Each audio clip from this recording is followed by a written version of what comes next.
Before we get started, a big thank you to all of my supporters over on Patreon and on Twitch, with the Patreon people coming up on screen now. A big thank you to my legendary supporters, Mike, Kira, and Obi-Wan Kanzi. Thank you guys. I really very much appreciate it. If you would like to help support me and the channel, then you can head over to twitch.tv/mandatoryquest and drop a sub over there. Or you can go over to patreon.com/mandatoryquest and become a Patreon member for some early access to some videos and some behind the scenes stuff. We are trying out the Kelp solo scenario today.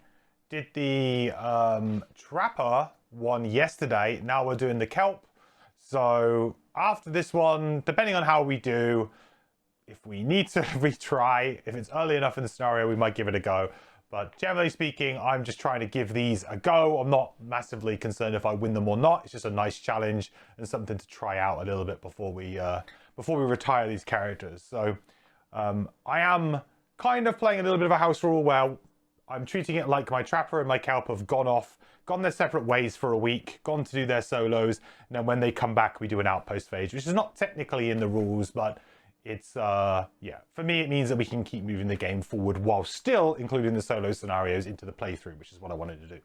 So, let us listen to the introduction.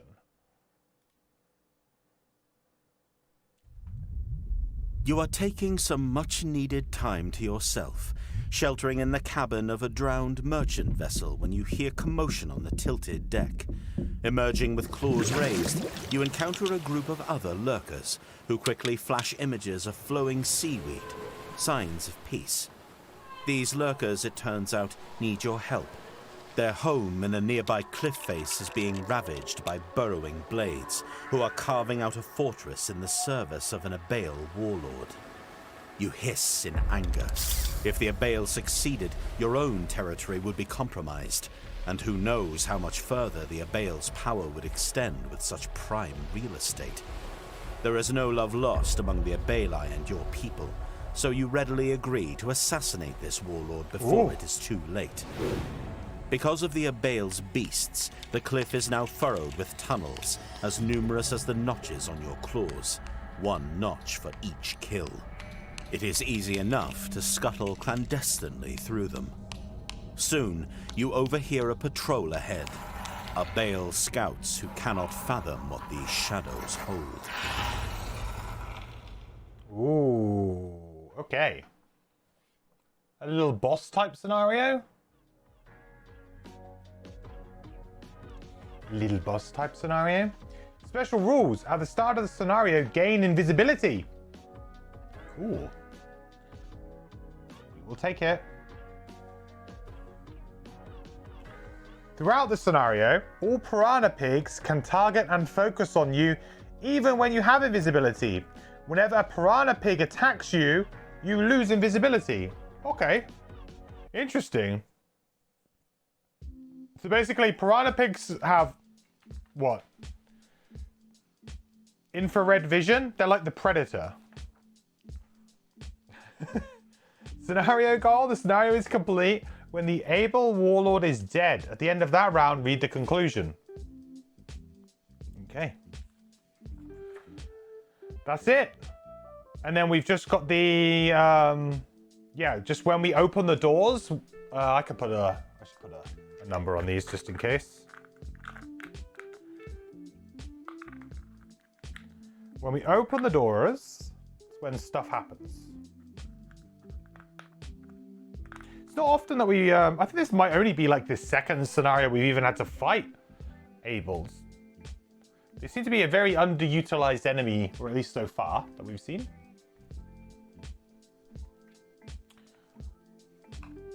Okay. Well, that's it. So, interesting. I don't think these guys have got any immunities, right? No immunities on anything, which is kind of interesting.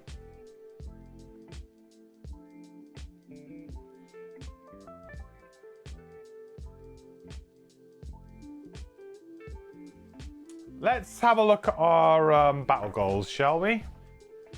We won't be doing a challenge, but we can do a battle goal. And then I think we need to look at the cards, because this, we're really going to need to figure out how we're going to do this. To be honest, I haven't been playing this character probably as good as I could have, so I'm a little bit nervous about this scenario, actually. I've just realised I haven't turned on one of my lights either on the other side of the room. I'll do that in a second if everything's a little bit darker than usual. Okay.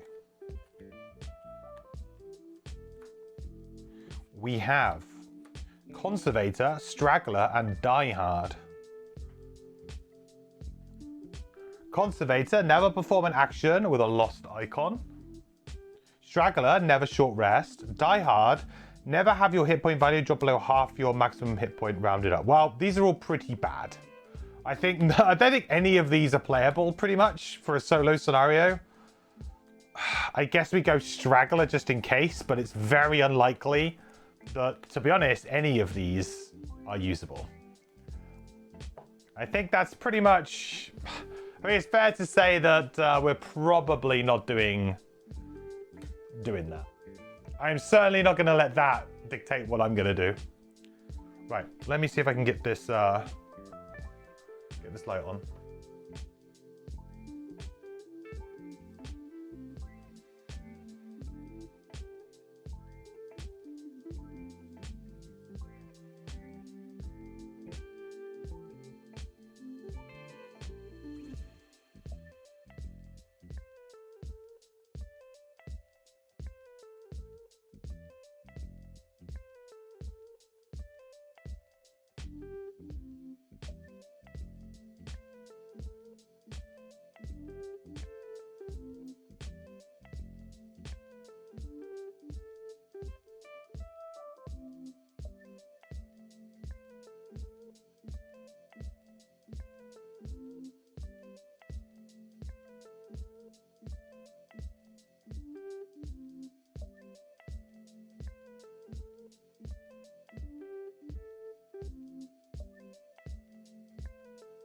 Okay, should be better now. A little bit better? Yeah, a little bit better. A little bit better.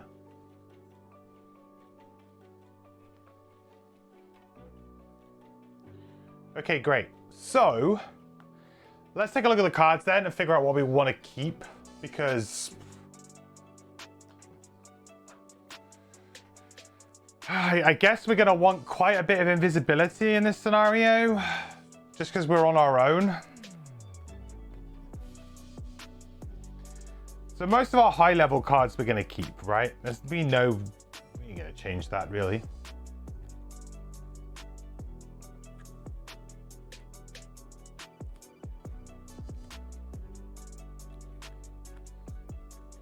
I guess the question here is to see, do we play Mantle of Dread or Skull Collector or any of those types of things? Because they're all going to trigger.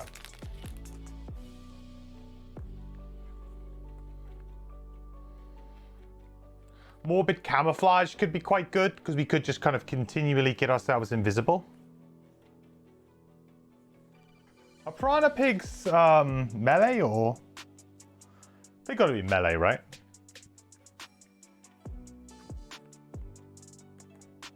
I would think so. Yeah, they're like hounds. Yeah, that makes sense. So I think Morbid Camouflage could be a good X card to bring in.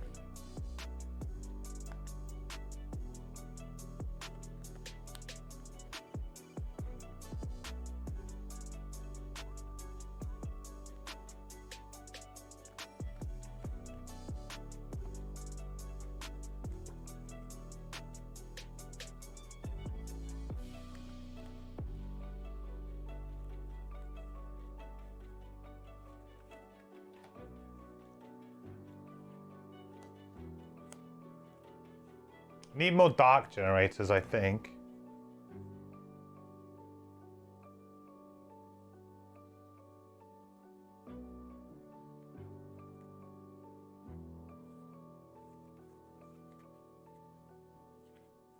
I need a nice mix of late and early with the invisibility.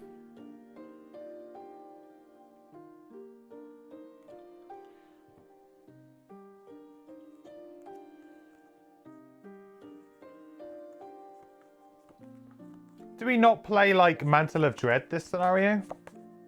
They all actually have very low health, which is kind of interesting, isn't it? How much health do Burrowing Blades have?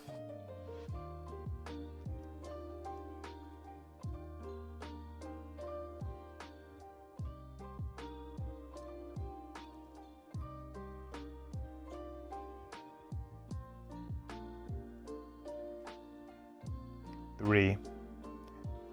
And they have shield.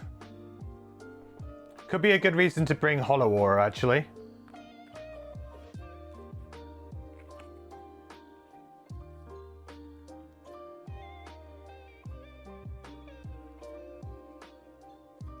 I think I don't want to bring Mantle of Dread. I think it's too sort of...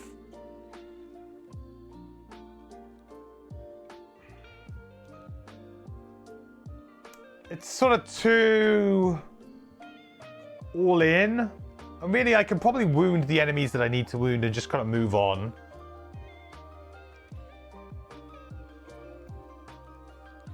In which case then, does it mean... Am I going to actually even play Succumb to Fear? Possibly. I do have a good opportunity. I need to play Mantle of Dread if I'm going to play Succumb to Fear. Otherwise, I just don't play Succumb to Fear. So we just don't play Banes. No Bane run. I don't know how I feel about that. No Bane. How does that look?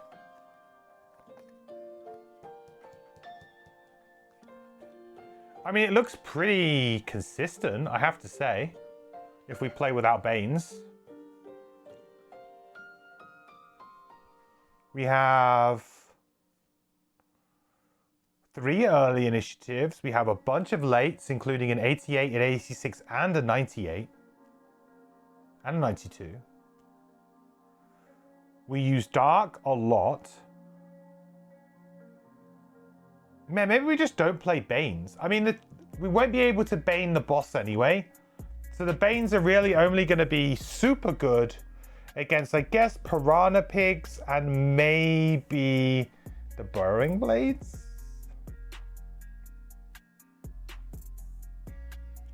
But then maybe, like, Invisibility is just good enough.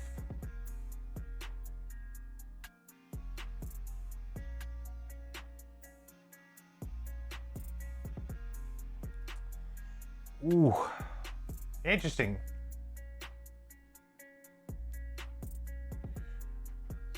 No Bane.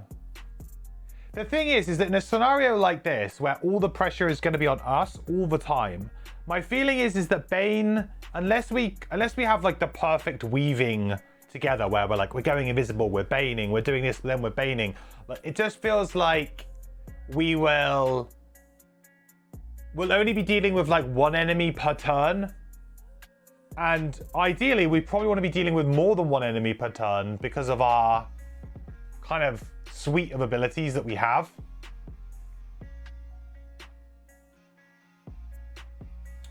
Yeah, I'm happy to just... So I'm going to completely swap out the Bane package here. So I'm not going to play Mantle of Dread or Succumb to Fear. And instead, I'm going to play me some Morbid Camouflage and some Haunting Brutality. I think that's a pretty good choice. All right, well, we'll see how we do. Like, these kinds of scenarios, I like the solos because for the most part, you kind of just try and figure them out. Like, you're never quite sure exactly what's going to be good until you give it a go. So, and there's usually like a kind of, yeah, you want this card, and this card because it's just really good.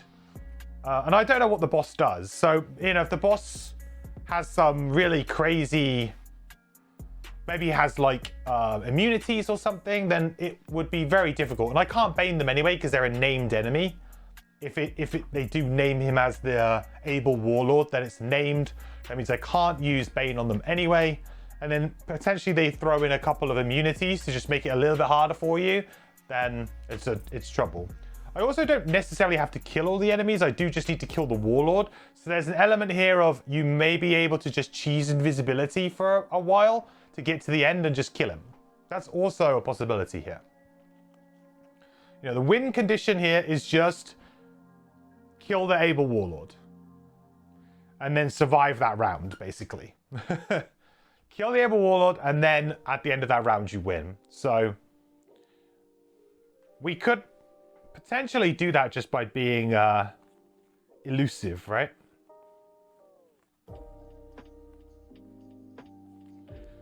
Okay. So then, we need to get 1 extra health for our traveling cloak. And we start with 2 trophies.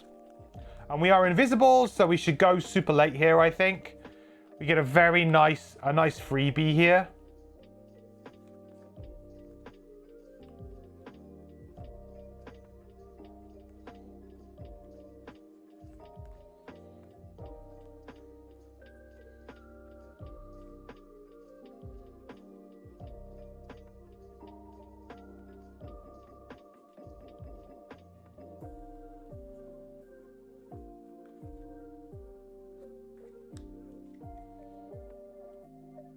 So we'll go nice and late. Right, so Piranha Pig can see me. The infrared vision. But no one else can. So now on to my go. So first up, we're going to teleport for 3.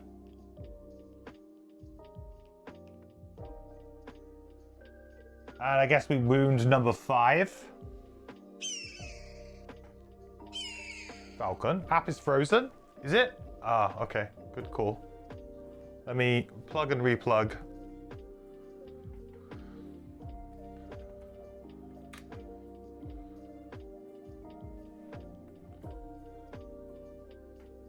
There we go.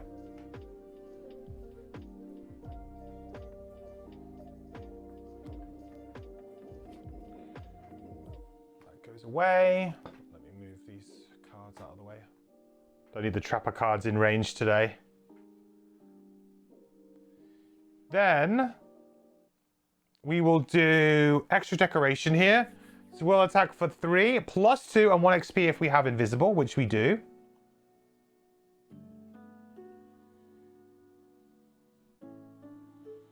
So we will attack the Able Hood here for 5.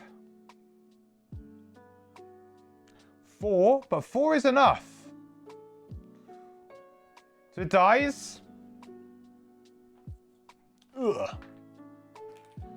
And if we killed an enemy with the attack ability, gain 1 additional trophy. So now we're up to 4 trophies already. Nice. Pretty good, I think.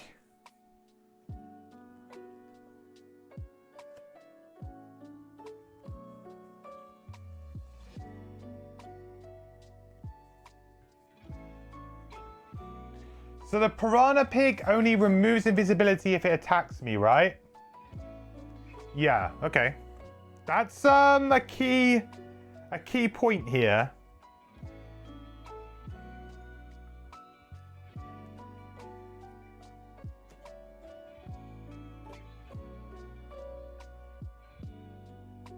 Right, so I lose my invisibility.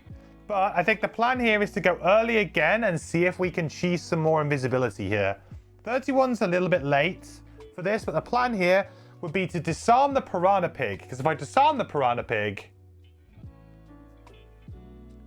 it doesn't attack me, so therefore will not remove my invisibility. And then Morbid Camouflage, hopefully that in a conjunction of like Heavy Sword and Spyglass, that'll be an attack of 3 with advantage. I should have a good chance of maybe killing this and being able to go invisible. Maybe not, but we'll see how it goes. Okay, even better. Piranha Pig doesn't do anything. Okay, that works out pretty well for us.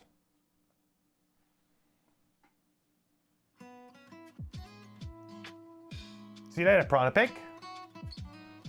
So we will move here. I will spend one of these to disarm the Piranha Pig.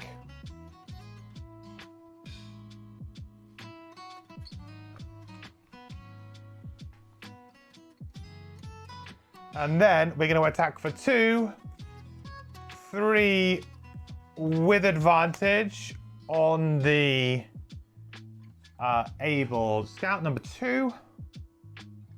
Hopefully we draw a +1. +2. Nice. Okay. Oop. So we gain invisibility now. And we gain an XP from that.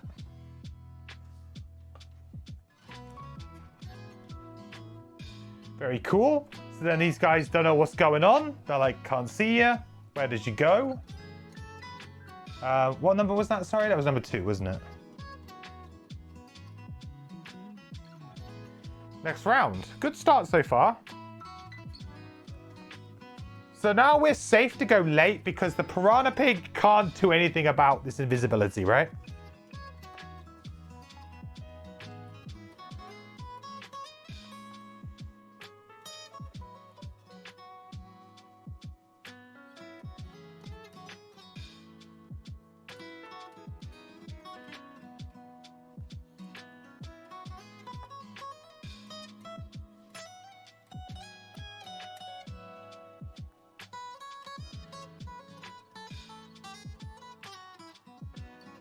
Kinda want to create dark.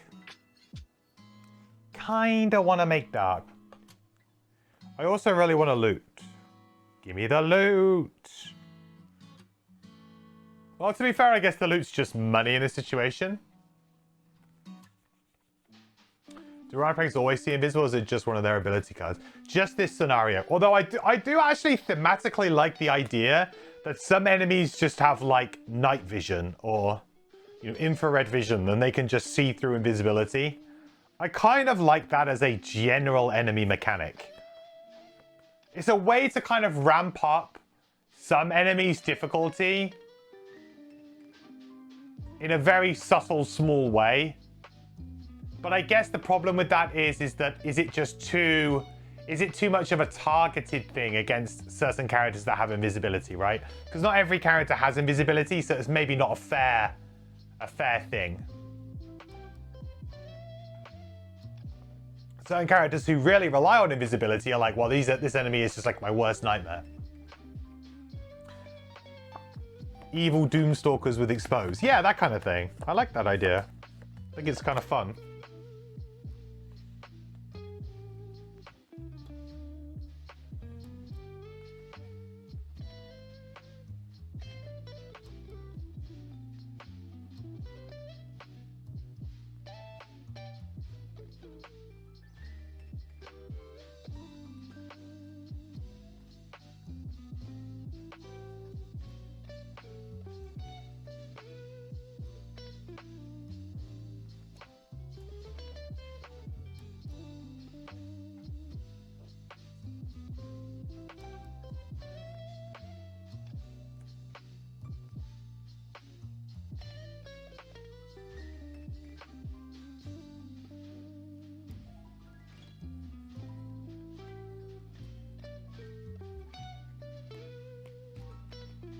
What do they have? They have 8 health.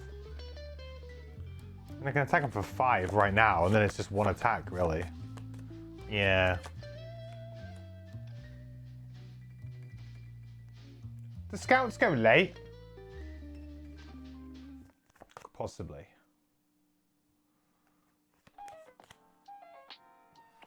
Crushing darkness.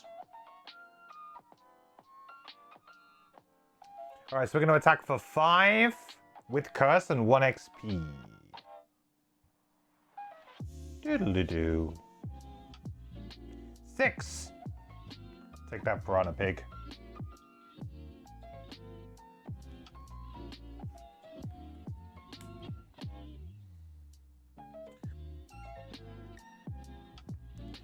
Doodle-doo. And then maybe I just use the bomb to just get some loot here. Because I probably just kill the Piranha Pig this turn, I think. Next turn. Loot!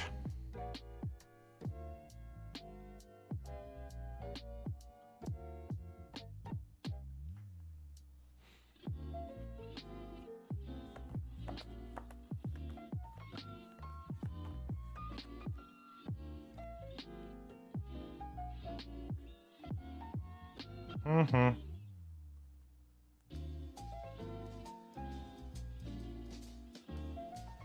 Doo-doo. If you want to punish players for getting invisible, just replace all monsters with Savas lava flows. Fair point. That's a fair point. Keep up the good work. Hey, Pashu. Thank you. Appreciate it very much. Thank you for the 8 months of Prime subbing. I appreciate it very much. Hope you're doing well. Hope you've had a great week. Hope you're looking forward to a great weekend. The quest continues. Thank you so much. Welcome back. Good to have you back. Savas lava flows are not nice, huh? Savas lava flows, or who else would be like kind of just brutal? I guess cultists if they're feeling nasty. But yeah, both Savas ice flows. Savas lava flows and Savas ice flows. I guess the lava flows. Do lava flows summon more than ice flows? I can't remember. Or are they both the same, kind of? Oh, oozes as well, I guess. Oozes kind of laugh at invisibility. Although invisibility can buy you extra time with oozes. It depends on the board state.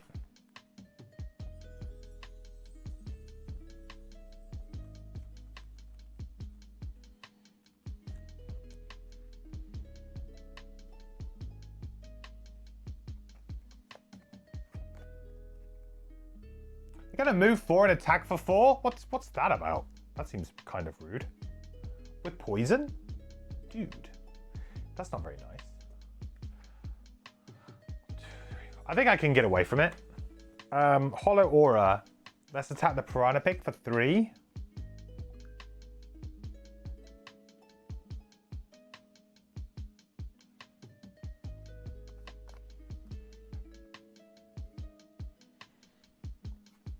Create dark.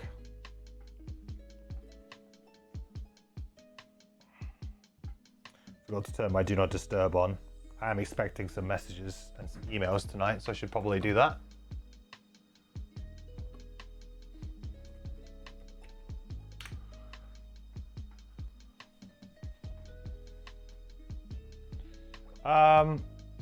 Bleh.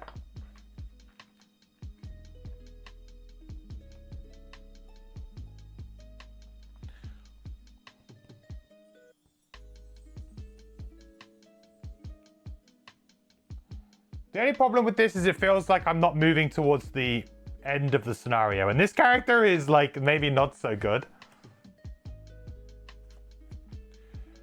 You know, like our movement is basically 3. But I feel like so far this has been like textbook clean room. Very happy, but I get the feeling this scenario might be similar to the Trapper one where everything's going great. And then you realize you've run out of stamina by when it matters, you know? It's too late.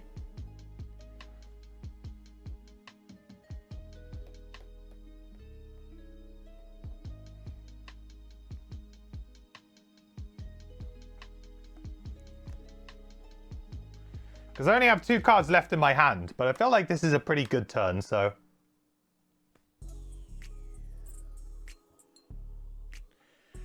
All right. We will go for it, I think. Even though it's an attack 6, I guess we just go for it.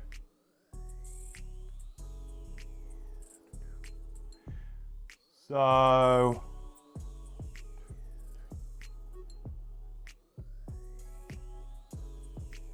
we'll go here.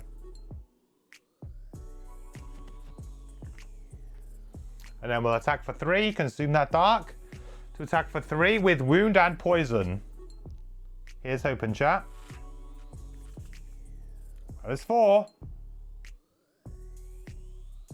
Oh, I should have more trophies actually, shouldn't I? Because I killed the thing as well. I should have 4 trophies right now.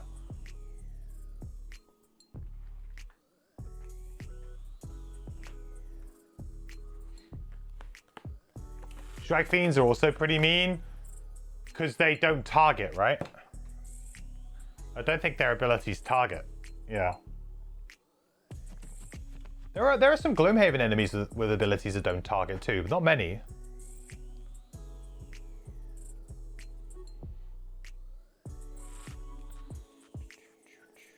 A long rest. We'll trigger this. Whenever you long rest, you may loot 1 adjacent hex. If you gain any loot tokens, gain 1 trophy. Thank you very much. So we'll go up to max trophies.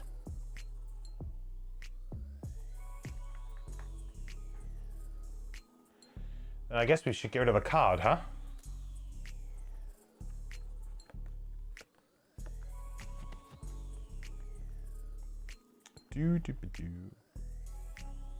The next room is going to be significantly harder.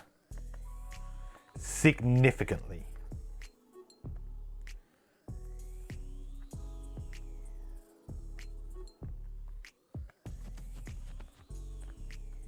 I may have accidentally spoiled it for myself by looking at it, but the solo scenarios don't have the ring-bound section book like the rest of it, so it's like the traditional old Gloomhaven way. So I was like, oh yeah, I need to set all this stuff up, and I was like, oh no, I don't, because it's like the old Gloomhaven way of doing it. I just need to try and ignore that I've seen it, but unfortunately I have seen it, and it is this is the hardest, probably the hardest room coming up. Although I guess maybe not, depending on how bad the boss is. I feel like a big move might be really good to keep.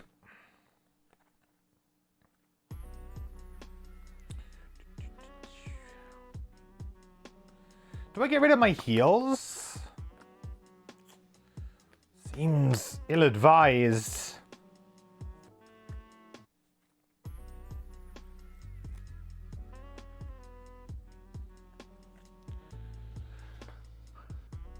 Do I get rid of my heals?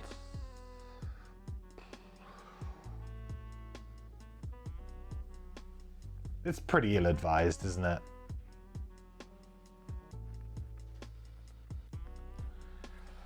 I guess you would say Morbid Camouflage is probably the weakest thing that we have. It worked quite well in that scenario, but honestly, am I going to be able to kill something consistently with the Burrowing Blades? Probably not, but if I can go invisible twice against the Burrowing Blades, that's probably good enough. So maybe it is worth keeping in for the next room. The other card I'm kind of eyeing up as a drop is maybe Haunting Brutality, but Haunting Brutality is also just a very good initiative with a massive move on the bottom. If I get to here and I'm like, oh crap, I need to go in here and just move, maybe I can.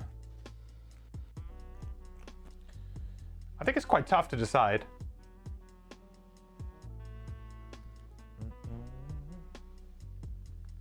Kind of feels like solos should be open info since most are very card dependent, or in Gloomhaven they were. Yeah, I can agree with that. Most do seem to be that you want to know. I guess it depends on like what an acceptable level of like replaying scenarios to you is. Like to me, I'm usually pretty happy if on the solos for me, I'm quite happy that if I get towards the end and I've done a good effort and I feel like I've played pretty well. I'm actually more of a fan of scenarios that like this so far. I think the Trapper disappointed me a little bit. Only small, because only like slightly, because I quite like scenarios where the players have like, and this is the common criticism of the stamina system, right? I quite like scenarios where the players can just like, I cleared this room without taking a single hit. Now that's pretty good. Like that's kind of like, you pretty much played peak Gloomhaven or Frosthaven there, you know? I cleared this room without taking a single hit, without the enemy drawing a single attack modifier, using my items well, without burning any cards as well. I think that pretty much goes as a win. I even looted 3 loot tokens in the process. So that's pretty much as good as it could go. So I would be disappointed if I kind of get to like the second and third room and I play them really well, but I lose because, oh, well, you just didn't like, you know, you needed to just run to the end. You should have just ignored them and run to the end.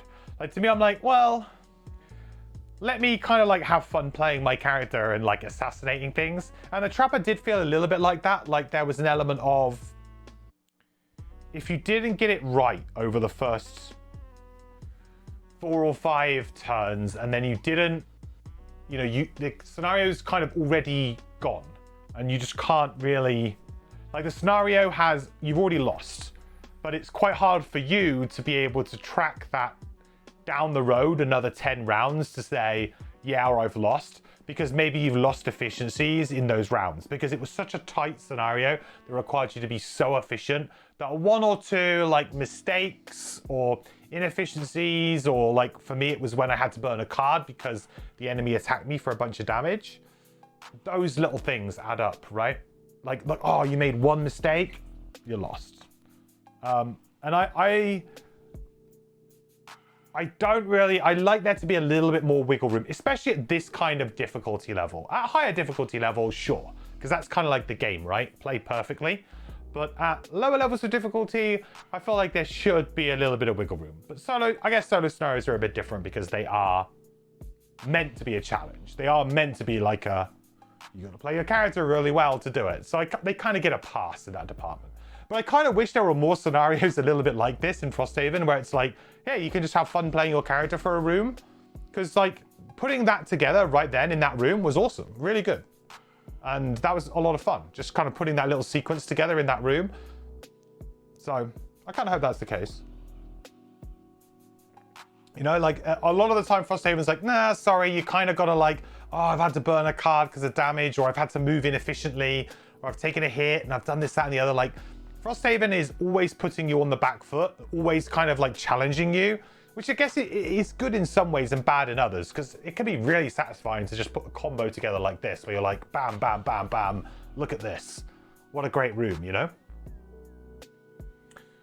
The Sunkeeper Solo was extremely frustrating because you just lost if the archers drew the wrong cards 2 turns in a row. Yeah, stuff like that I don't like that definitely as well. Like the really bad RNG. For me, it's I'm quite happy to replay like a solo scenario twice. Like if the first time you get close, the second time you're like, cool. I know where I went wrong, a few little tweaks, change a few of my cards maybe, but maybe change your strategy or the speed that you do things. And then hopefully you get it on the second attempt. I'm cool with that. I feel like some of the solo scenarios, so for example, the Cthulhu, is it Cthulhu? Cthulhu from Gloomhaven, I'm like, where do you even begin? It's like you start and you're like, I've lost in the first round or 2 rounds. So, it just feels like, how do you even start to do well in that scenario? You know, it's obviously doable, but it feels like very rough.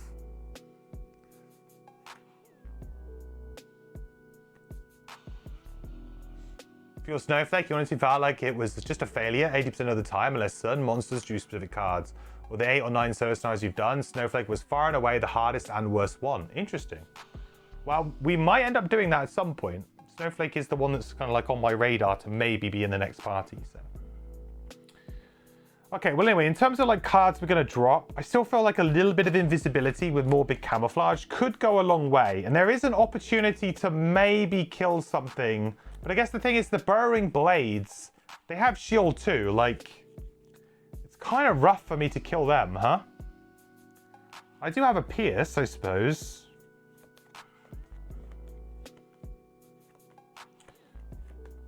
But the Burrowing Blade will be tough to deal with. But I suppose once I kill one, then I'm probably using it for the bottom anyway. I really need the Pierce for this room. There's the other invisibility that I probably need too.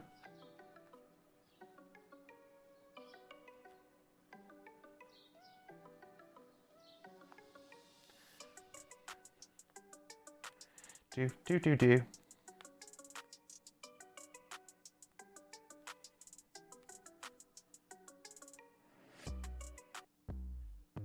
The thing is that if I get rid of my heal, that's my only heal.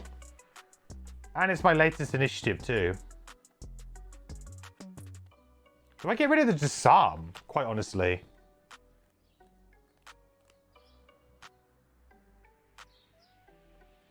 I think I get rid of the disarm. Wow. Wouldn't think I'd ever come to that conclusion. Because I feel like if I go invisible, do I care about disarm? I'm not using the Bane combos, so... Realistically, I'm invisible, they can't attack anyway, what does it matter? The only thing disarm was really good in that room against was the Piranha Pigs, but I've got a plan to... Like, I can see the final room. There's no Piranha Pigs in this room, there's Piranha Pigs in this room. So, but I think I have a plan to deal with them in the final room. A little bit of spoilers there. Upcoming spoilers.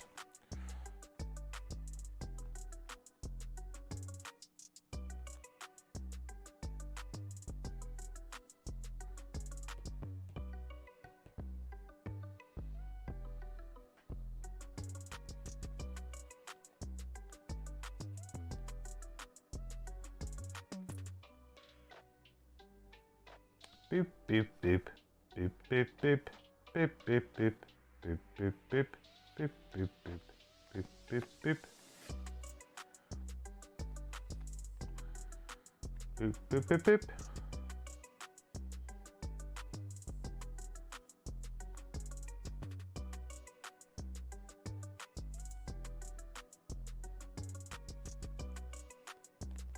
Okay. Next round, fight.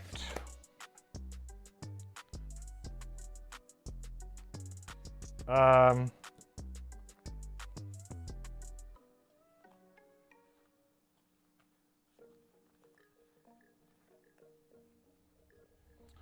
think I want to play this.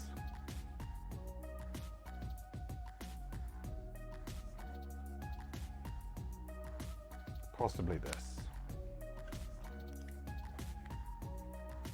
I think I'm just going to move towards the door here, and that's about it.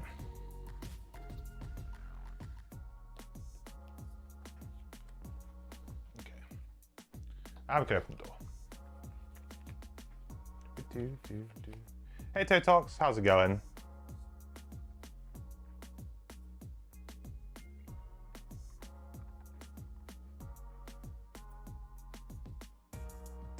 M-Ray as well. Thank you so much for the resub. Sorry if I missed that earlier. I'm trying to go through my activity feed. It doesn't seem to be correct. But thank you so much if I didn't thank you already.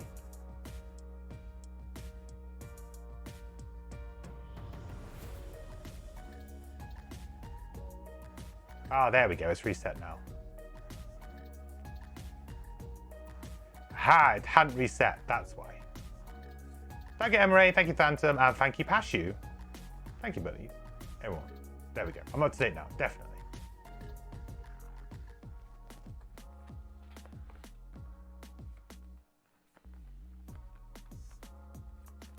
First thing about your snowflake was you retired the snow after doing your solo scenario, so you didn't even get a chance to use the item.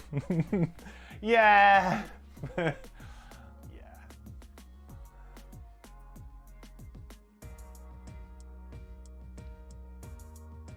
You probably house full that you can play one more scenario, just count any XP gain towards your next guy. Yeah, that would be fine. If you really wanted to play with it, just play with it, right? Yeah.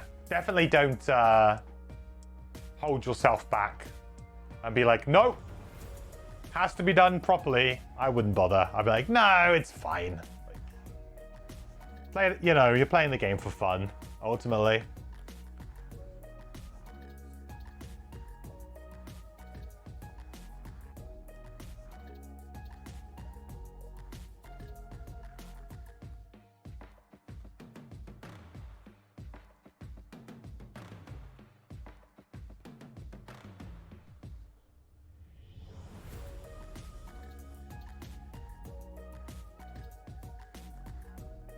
Awkwardly, I don't think I can get towards anything.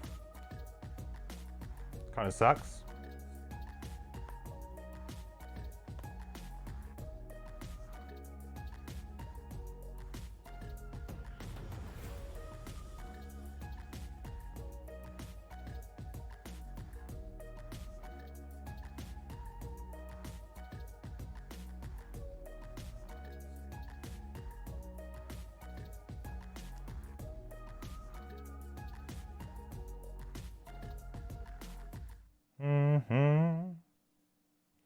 Right, we are just going to be jumping on in. Time to use the infusion potion though. I like this. I'm gonna teleport 3.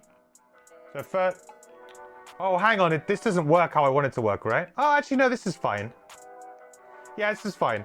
I always get confused with teleport and movement, right? Because I have to kind of like teleport and just end my teleport, right?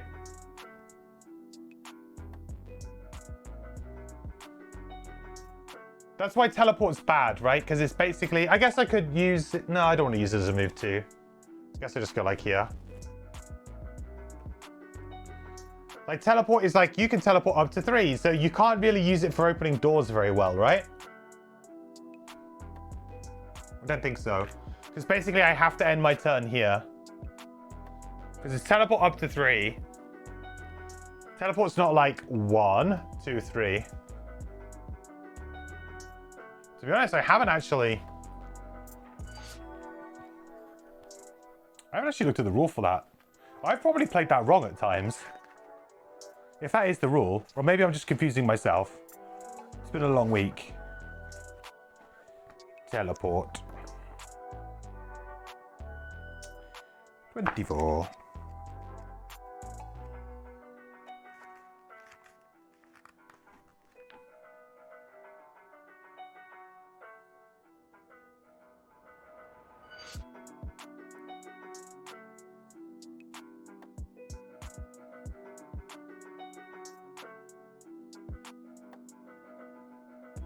Yeah, so I would have to teleport to the door. Yeah. Okay, well anyway, we're going to teleport 3, and then I'm going to use one of these. And I'm going to use my infusion potion to give myself invisibility. Ooh. And an XP.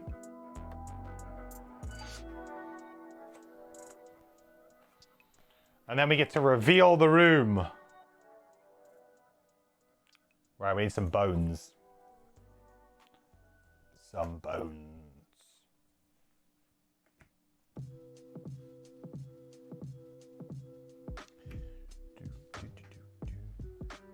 And we need some burrowing blades. Uh-oh. 35-1.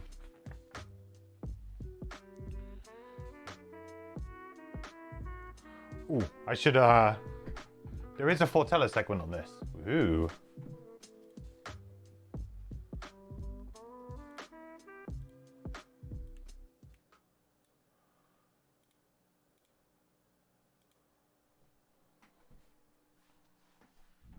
After leaving behind the scouts, the tunnel ends in a pocket-like cavern where the creatures are kept. This is their nesting site, and you watch them wriggle around, butting their sharp snouts against each other. You debate leaving them behind, but they may continue burrowing on their own, eroding the integrity of the cliff, or another Abale could come along and abuse their nature. Unfortunately, you must destroy them. Unfortunately, you must destroy them. 1, 4, and 6. 1, 4, and 6. Is that a new scenario condition? Remove all able scouts not within range 4 of door 1 from the map. What? Oh, that's cheesy. I didn't even need to kill them.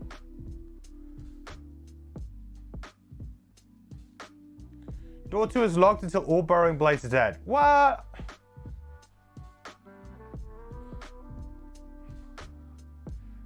I guess that... So I only really needed to kill the piranha pig? I guess it's range 4 of the door. That goes quite far. I guess they'd probably still be alive. That might have killed like 1 scout.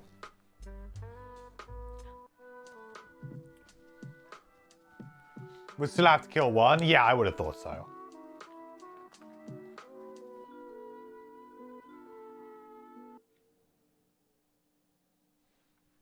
What did I say it was? 4, 1, and 6.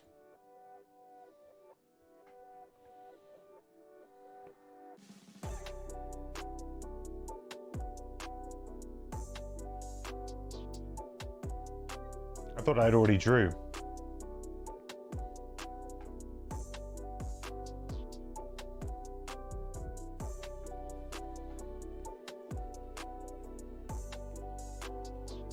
Okay then. Best way of dealing with these guys. Pierce.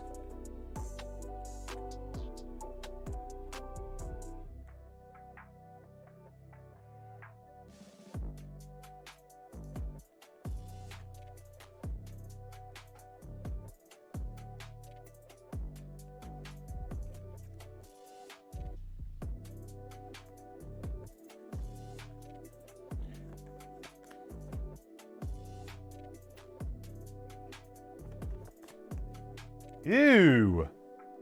It's kind of gross. Shield 3 and immune to wound. They're not immune to wound. They just have wound on their attacks. Yeah, they're not immune to wound. Immunities would be like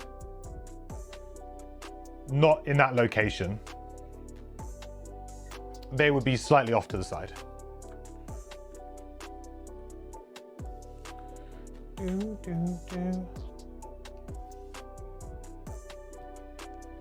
Take 1 damage, you vagabond.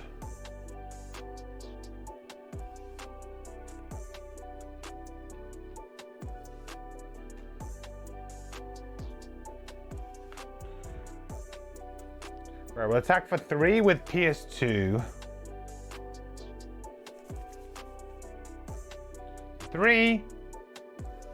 PS2, so we do 2 damage.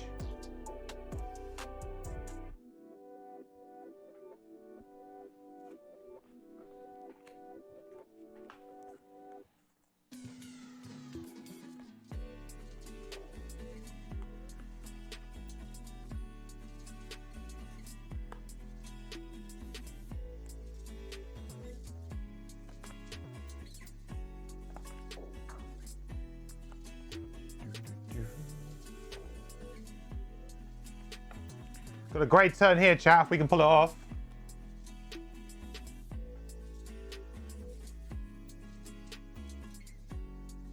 Okay, so Crippling Terror Bomb, teleport 3. We will add PS3 to all of our attacks this round, targeting enemies in range 2 of yourself.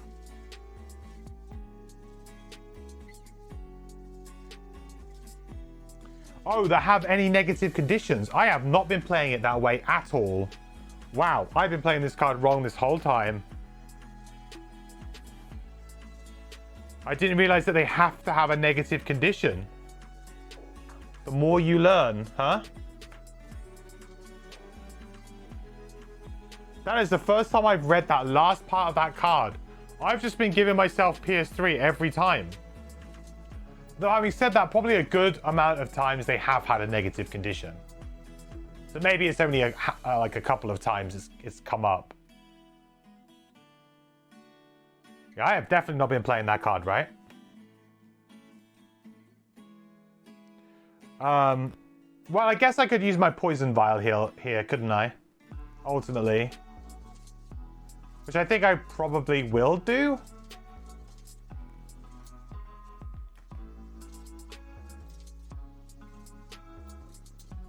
And then we'll use Morbid Camouflage. So we'll attack for... I mean, I'm going to long rest next turn because I'm hopefully going to be invisible. So we'll use everything here.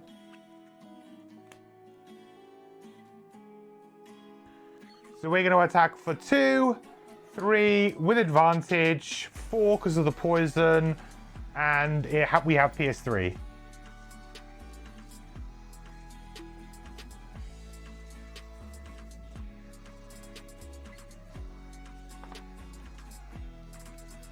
Okay, that gets us an XP, because it died, and we gain invisible.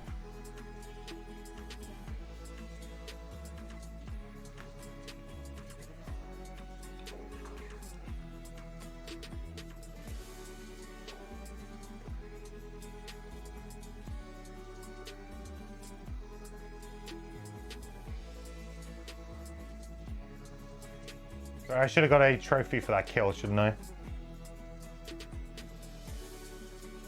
Long rest.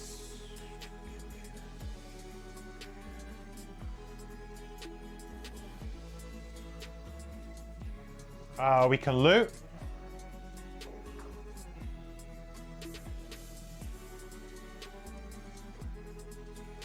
God. The mind sees what it wants to see, yeah.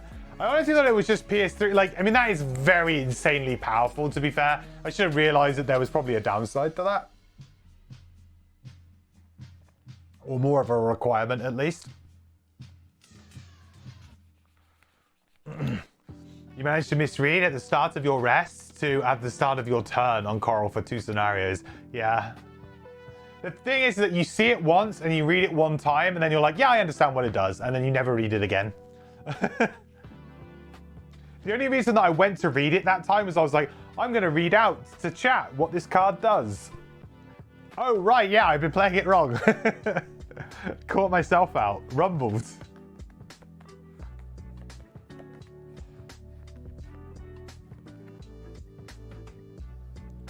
Oh, shoot.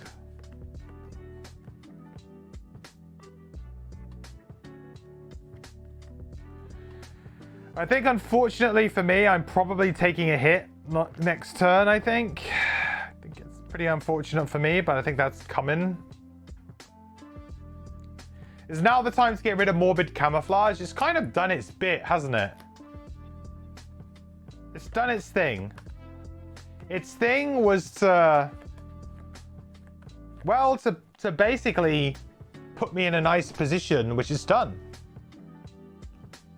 It has indeed done that.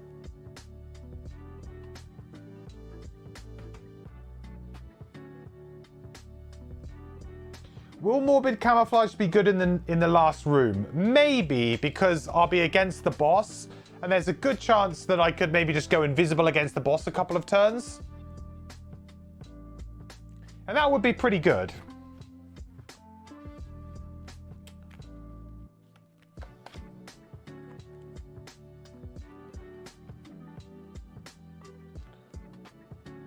I don't think I can support both invisibility cards right now. So one of them's got to go. So it's either Morbid Camouflage or it's the other one. Skewer the Flesh. Skewer the Flesh is technically easier.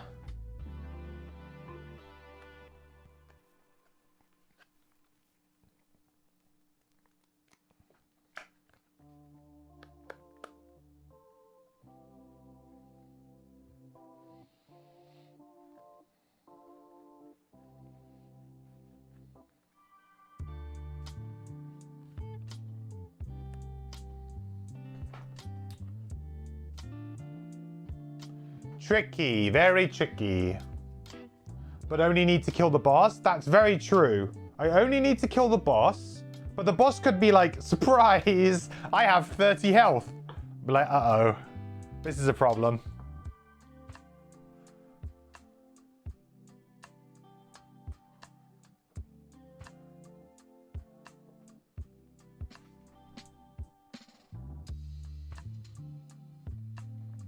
I mean, honestly, how much health would they need to give the boss?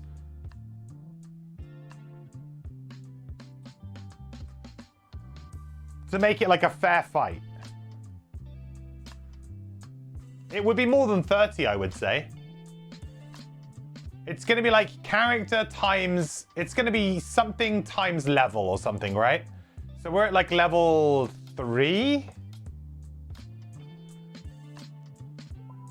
I would go for like either 10 times level or 15 times level.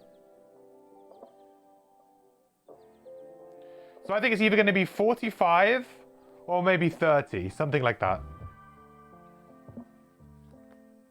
Morbid just seems to be impossible against the boss. Need to kill or loot.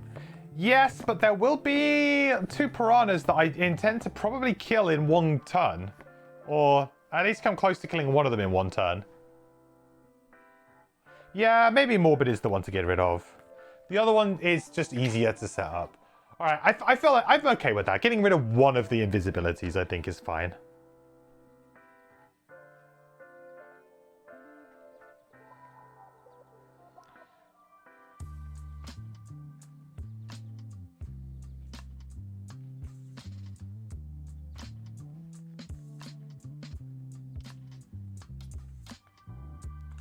I don't like the fact that I've kind of got to tank this next one. Not a big fan. Because I can't really go invisible. I can go invisible the following turn.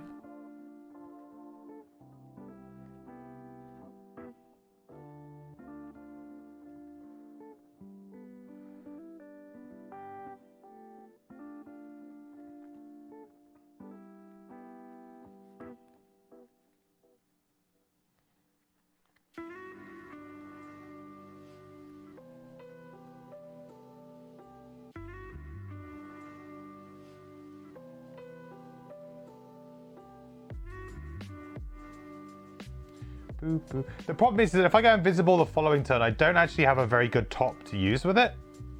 But I guess it kind of is what it is.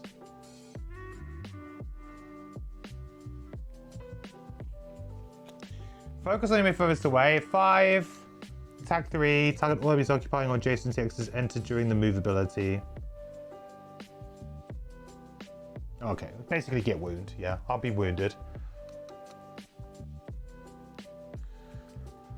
Yeah, there's no way of moving away, running away from those guys, huh?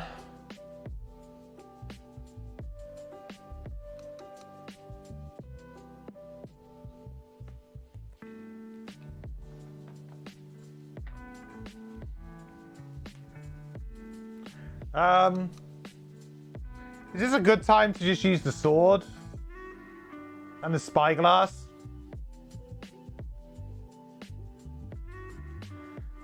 You know, make it a 4 with advantage. I could draw my ×2 and just kill it, and that would be a pretty good flip. I've only got 7 cards left in my attack modifier deck.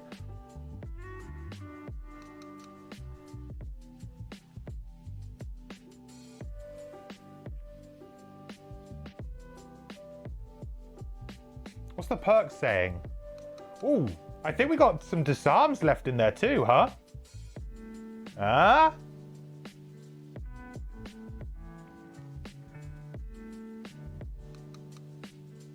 And a stun?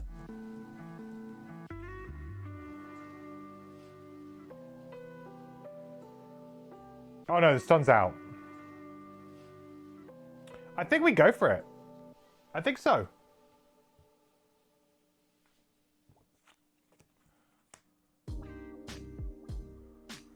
So we'll attack for 4 with advantage and pierce 2.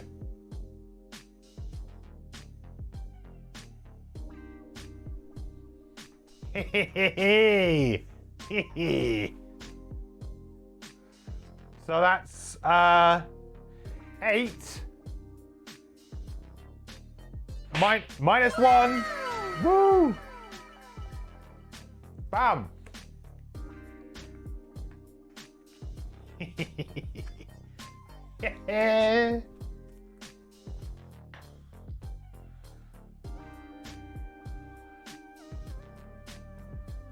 That was good.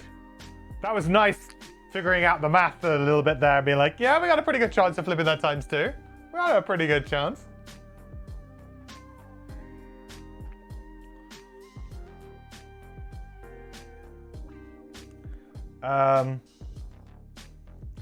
I was hoping that I could, like, maybe complete the scenario without taking any damage. Feels bad. So it's going to attack me for 3.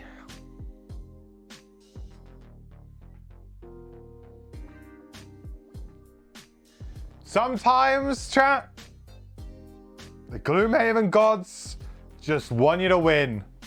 Sometimes. The first card. The very first card these people have drawn, these enemies have drawn so far in this scenario. I am wounded though. But that's fine. Rigged.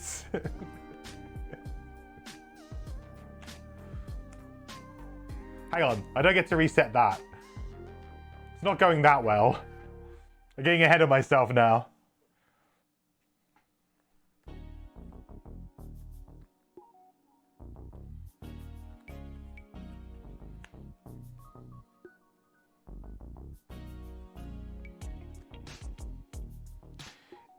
Do.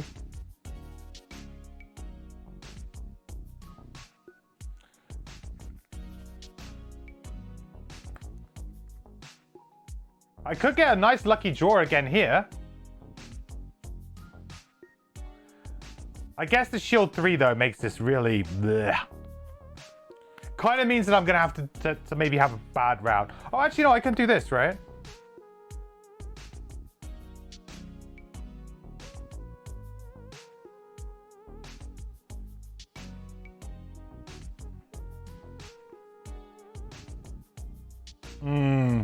Nah, it doesn't quite work how I want it to work. Do I have Dark up? I do. I was going to go invisible, wasn't I?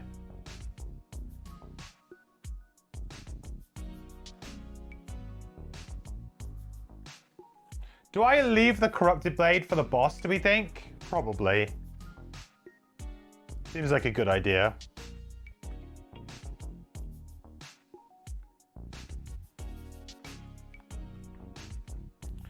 Is 40 going to be good enough to beat these guys?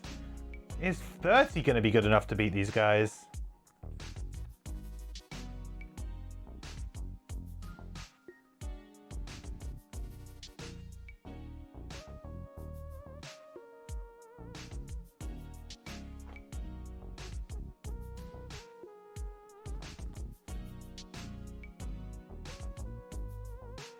We'll risk it for a biscuit. We're doing pretty well.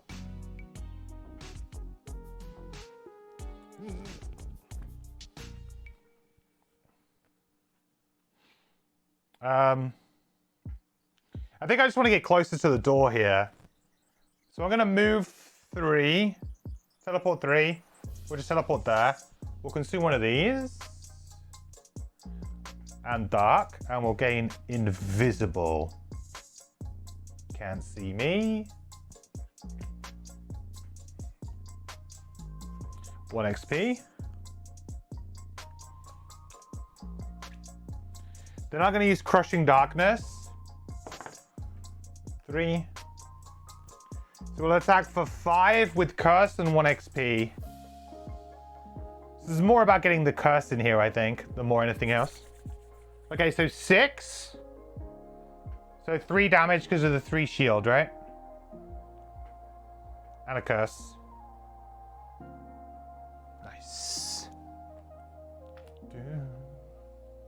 Alright, I'm invisible. Why did my why did my wound fall off, chat? That's a bit weird, isn't it? Why did that fall off? I didn't heal.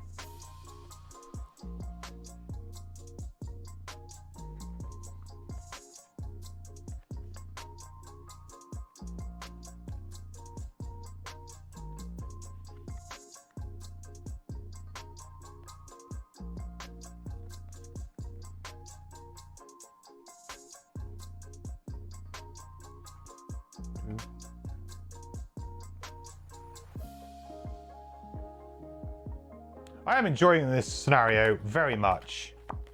What? All adjacent enemies suffer 2 damage? Go invisible? Alright, I take it all back. I hate this scenario. Hate it. That's not allowed. You're not allowed to do that. You're not allowed to go invisible. That's my trick. That's my trick. Silver, how's it going, buddy? Welcome, Raiders. Thank you for joining us, Silver. I hope you had a great stream. How's it going, buddy? Good to see you. Unfortunately, we're playing invisibility versus invisibility right now. Who's going to blink first? Well, the Burrowing Blade's kind of done me over a little bit here. There's not much I can do about it either. Dang. I had a really good turn all mapped out as well. So I'm going to take 2 damage as well because of this. Ugh. How gross is that? And they'll make earth, and then they go invisible. Disgusting behavior. I had such a good turn too. You retired your Spellweaver last night. Awesome, dude. Who are you going with?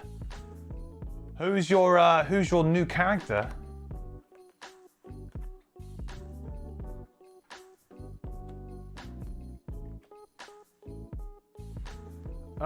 Do we do this? I'm kind of a little bit between, because I could heal myself and get rid of the wound here, or I could do 1 damage.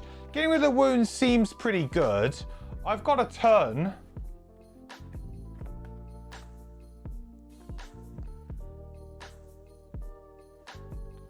Wow, my next turn looks really bad because he doesn't have a negative condition. And he's going to be invisible anyway. So, yeah, actually maybe not so good.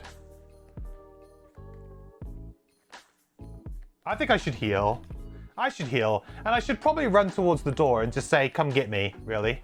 And then maybe next turn I even long rest. I'm going to do that. Is that supposed to be on 3? I guess it must be. Did I spend a bunch? I suppose I did just spend a bunch, didn't I? I spent 2 in a turn. Yeah, I did. Okay, let's move 3. 1, 2, 3.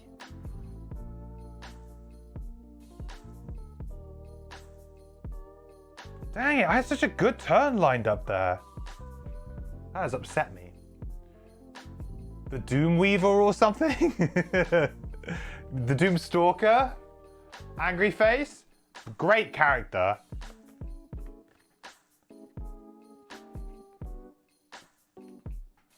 You will enjoy that character, I think. You will enjoy that character. It's actually quite good one to get because you've kind of swapped a role for a very like-for-like role because the Spellweaver is like a ranged kind of damage dealer and you've kind of swapped it out for a very good ranged damage dealer. So you should probably find that your party still functions really well. Like you're going to find it like a nice natural progression without having to like completely change the way you're playing the game. You will kind of slide into it probably quite nicely. Seems like a lot of summoning. Not really. I mean, it's up to you. You can play summons. There are some okay summons for the character, but for me, it's more about the ranged damage. And I think is it called Impending Doom, or is it called like I can't remember what it's called, or something Fate, Cruel Fate or something. But there's a Doom that you can play, which is like on like 8 initiative or something, 14? Inescapable Fate, thank you. That's the one. That's the one, Moneybags, yeah. Inescapable Fate, really, really good. So generally speaking, it's like play that and then play all your other ranged attacks around it sort of thing. And then when you get to, the good thing is that like at level 1, you don't really, and level 2 as well, I don't think. You don't really have to make too much of a decision. There'll be a decision that you'll make, I think around 3 or 4, with one of your level ups, where you kind of decide what kind of build you want to play.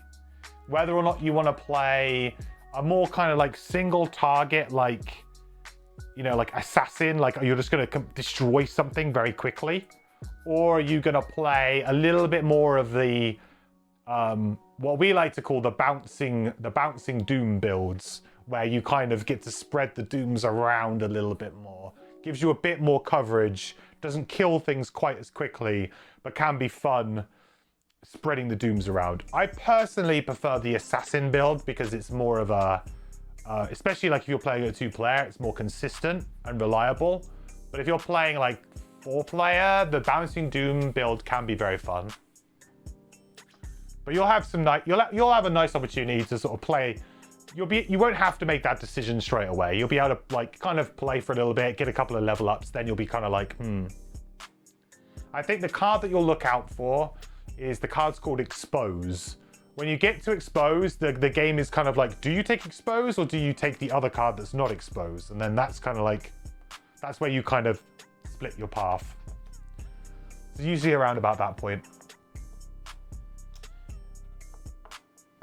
Okay, so that really sucked. I don't know what to do now. I have 2 cards in my hand, but I feel like long resting, if I'm honest. Because I don't know how to really... Like, the guy's invisible. I've got 2 cards. I could play them, take a hit, but then I would have to long rest again next turn. So it kind of just feels like I should long rest. It just feels right.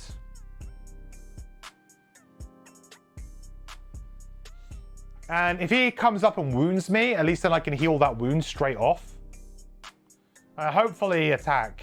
The only problem is that it probably puts me a little bit on the back foot in terms of opening this door to go into the final room, because then I'm most likely going to be like 1 full round, maybe 2 full rounds down before I even get to that room, which kind of sucks. But we'll probably end up short resting a little bit in the boss room.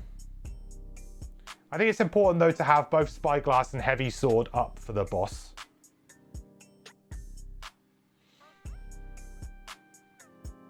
Oh, okay. So he doesn't, that's fine. Doesn't actually wound me. Guess that's okay. No attacks, but I do get cursed, which, yeah, that means Spyglass is even more important now. Yeah, Spyglass is very important. Expose is level 2. Is it that early? I thought Expose was like level 3 or 4. Wow, okay, well maybe then it becomes level 2. Do you take Expose?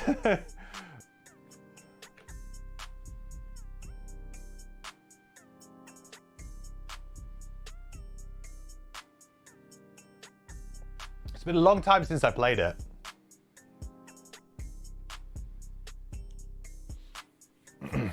Multi-Doom unlocks around 5. Yeah, you need that active ability, don't you, to allow you to have more than one Doom. And you need the ability that actually passes the Doom around. So yeah, there's the multi-Doom build is probably, actually, I would say the multi-Doom build is better than if you're coming in at a high prosperity level, where your character's going to start at a higher level and you have more items already unlocked and you're kind of already there. If you're playing from like level 1, then yeah, probably the assassin build is probably the better way of going about it. If you want to not, to be very consistent for a long period of time. It also depends on what your goals are. I mean, I don't know how high a level did you get on your Spellweaver in the end, Silver? You were pretty high when we played. I think you were like were you about level 4? So did you get any more levels?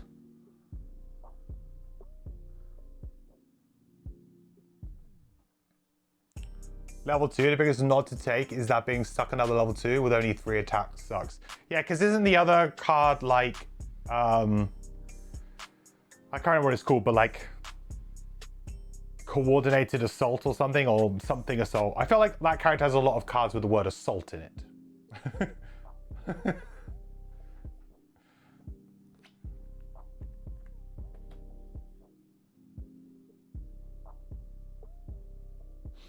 When you played Anger Face, you only ever played one Doom at a time, but I was also consistently shooting for like 8 to 12 damage per attack. Yeah, that's kind of like the single target assassin build, if you like. Which is like commonly referred to as the Expose build, because Expose gives you advantage on all enemies that have a Doom, right? You get advantage on all attacks targeting an enemy with Doom, as well as they lose invisibility, which is like a side benefit against certain enemies.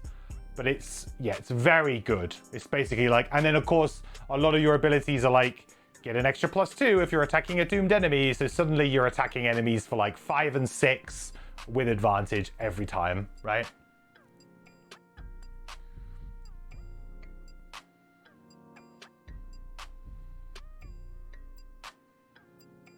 It's really good. It's probably, to be honest, out of all of the classes in Gloomhaven, it's probably the best single target damage class if you kind of go down that route. Probably is, with the combination of advantage and all of the buffs and things that you get, and sometimes the direct damage you get with like Inescapable Fate and stuff like that. Probably is. Lightning Bolts got some cards that do better, but they are like burns one time type things. So, but if you're talking about like consistently like one target attacks, it's probably Angry Face.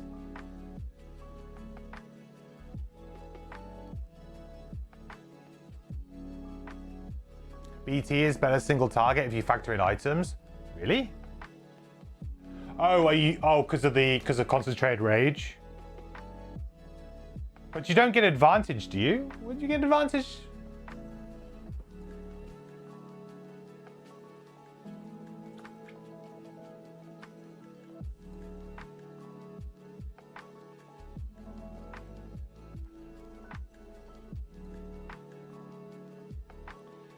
Oh, the bottom strength and action, right.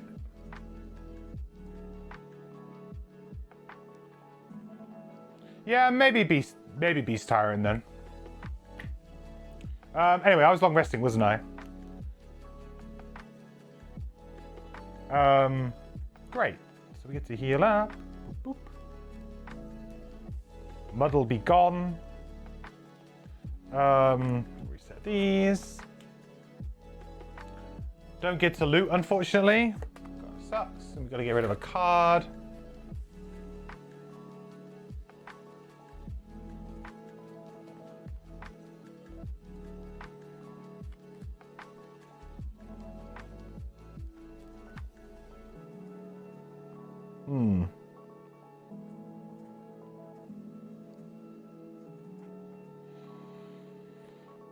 Guess these two work quite well against this last following Burrowing Blade, doesn't it? So that's probably what I want to play next turn. So out of these cards, what can I get rid of? Do I get rid of the heal, do we think? I'd probably get rid of the heal. I mean, it doesn't do any damage, and if we're thinking, let's just go for it. I just have no idea, though, what the boss can do. But the card in my hand that does absolutely nothing, because it doesn't have the word attack on it, or the symbol for attack, is this. So I kind of get the feeling, maybe I get rid of it. Because it is literally just a heal 3. And I've only got 2 trophies, with the potential to earn another trophy here to go to 3. And then maybe a trophy here and here. And I'm probably going to spend at least 1 trophy on an attack. 1 trophy on an invisibility. I don't even think I'm going to have enough trophies to heal anyway. I might have 1 trophy to heal. I only need to kill the boss? Yeah, I think so.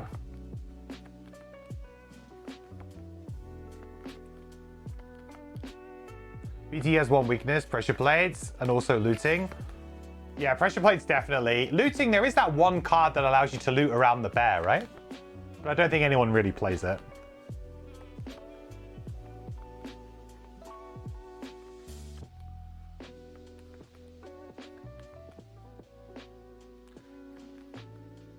Any scenario where the objective is anything other than kill all enemies is a nightmare for BT. I'd actually disagree. There are certain scenarios where BT just wins, right?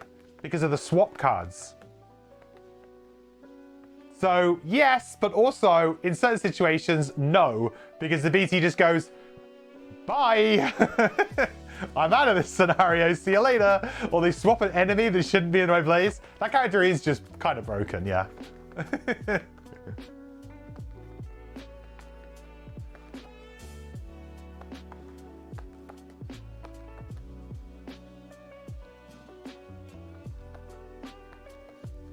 Yeah, I guess that's a good point, General. Because Concentrated Rage just means that you just kind of forego the action, right? Yeah. My personal favorite way to play BT, though, has been to not play Concentrated Rage in recent times. I think I played Concentrated Rage the very first time I played it, and I enjoyed it. But then from every other time after I've played, I actually prefer playing the active kind of control build. I just feel like it's more engaging. It doesn't, you know, the bear is kind of just like a bit of a tank. Heals, you know, does a little bit of damage here and there. But it acts more as like a bit of a sponge. Bit of an annoyance. Just a really nice high health summon that's kind of hanging out. I really like playing the active tyrant now.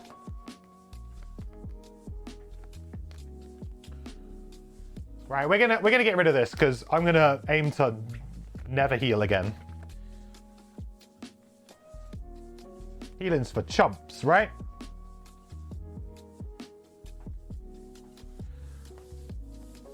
Do.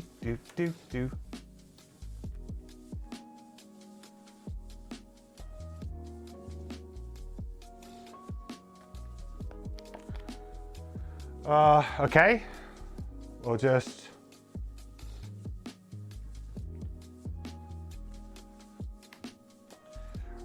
Symbol attack for 3, create dark. I guess I just hope I flip here. I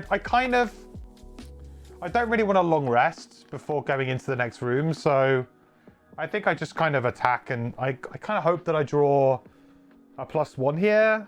Or I guess I just let it die over the course of 2 rounds, maybe. Ugh, that's the worst thing that I could have drawn. Okay, that's now going to mean that I'm going to have to attack it another time. Yeah, it's pretty bad. So it's 2, PS2, has shield 3, so I only do 1 damage. That's really bad, actually. That was a really bad draw. I guess I could have used the heavy sword to add +1 there to try and make sure that it kind of happened, but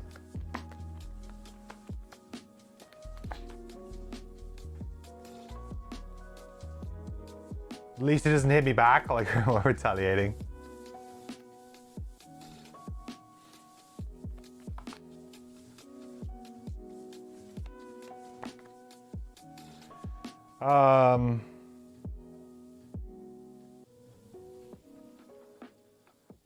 Oh, sweet. I don't get wounded either, right? Right?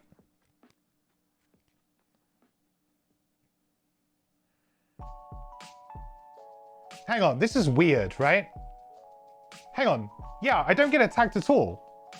Oh, that's what you meant. I thought you meant like retaliate or something, General. I was like, oh yeah, retaliate. I don't think I've ever had this happen. This has always happened. This ability has always gone off. This has got to be the first time this has ever happened. So it says focus on the enemy furthest away, move 5, attack 3, target all enemies occupying or adjacent to hexes entered during the move ability. So it's going to focus on me. It doesn't need to move. So therefore it doesn't enter any hexes during its move ability. So therefore it doesn't attack. That's got to be like the first time that has ever happened for me. I mean, granted, I've only been maybe 3 scenarios with Burrowing Blades so far in Frosthaven, but okay, well that's actually pretty good. So now I can maybe just ignore him for like 1 round. Like if I go invisible, he's just dead, right?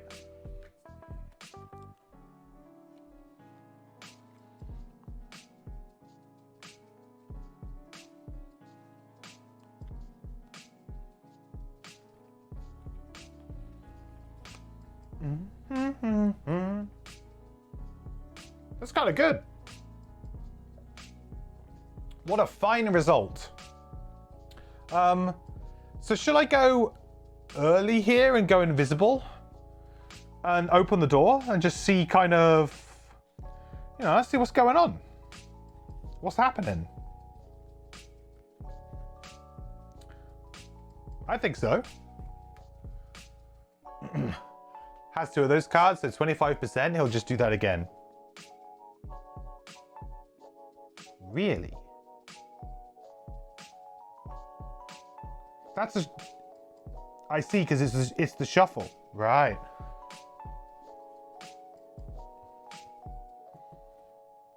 Okay, next round. Let's go 23. We've always got the boots if we need them, but hopefully that's early enough. Yeah. Okay, good. So we will go here. Whoop. We will consume this and this, and we will go invisible and gain an XP. Nice. And we shall open the door.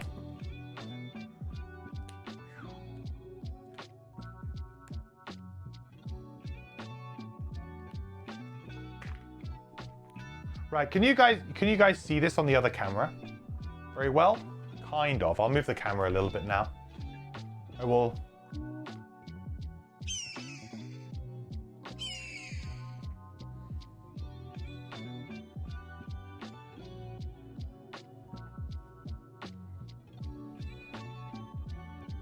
Don't. Oh, I need to kill him. Oh no, you're right. Shoot, I forgot about that. That is a scenario condition. Oh crap, I can't open the door. Okay, I guess I don't open the door? Alright, we chill. We're chilling.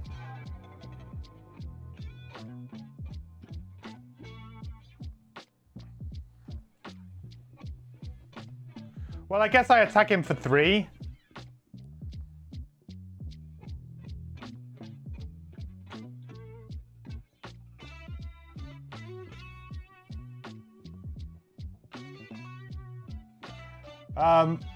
I'll obviously move away so I don't get damaged by the ability.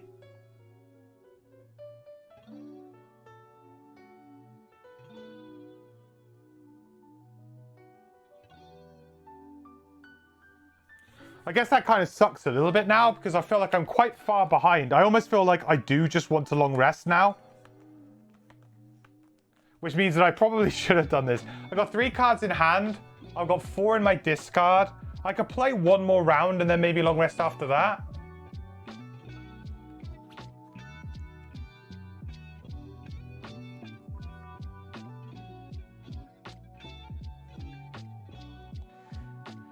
Yeah, I guess so. Just feels like maybe a bit inefficient. I've ended up kind of long resting twice, very in quick succession. But I guess in the next room, as long as I kill, it's not a big deal.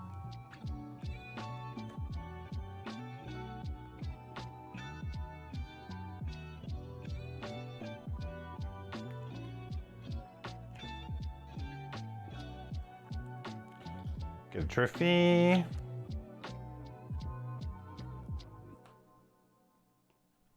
Just move there, create dark. Boop, boop, boop.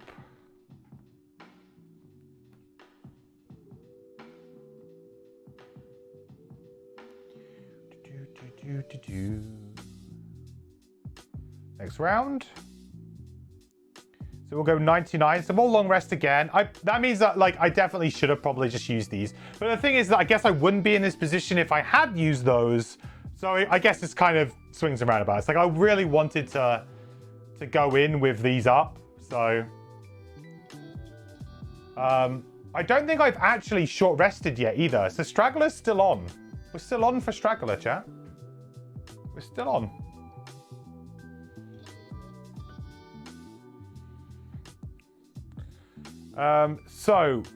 Whenever I long rest, I may loot one adjacent. Hex, if I do, gain any loot and gain a trophy.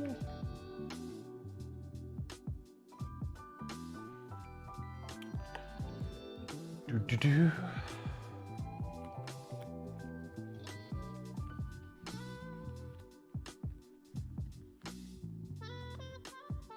Right, so now is now the time to get rid of Hollow Aura because I really just do not care about Pierce anymore. I mean, unless they suddenly give this guy a bunch of shield. Nothing in this next room has shield. And I'm going to be burning cards like crazy. We're just going to do the classic Deep Wraith final room. Every card that I play is a burn. Right?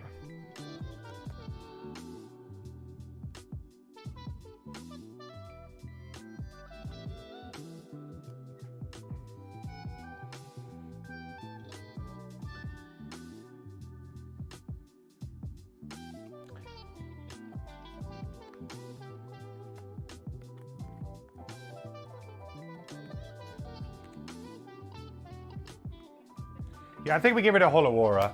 Because most of my burns are also going to make dark, so I think we'll be fine.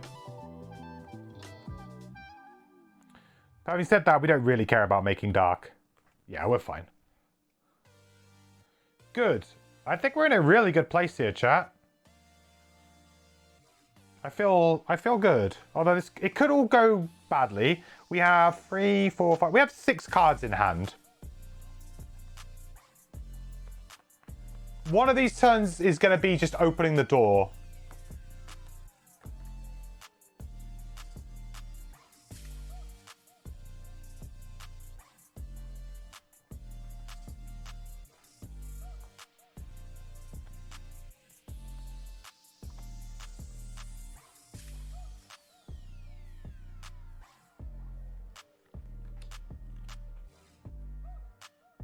Doesn't really matter about the initiative here.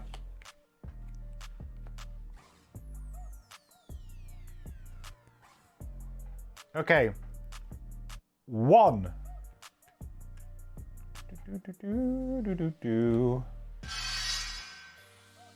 Fridays should be no board game day. Braz's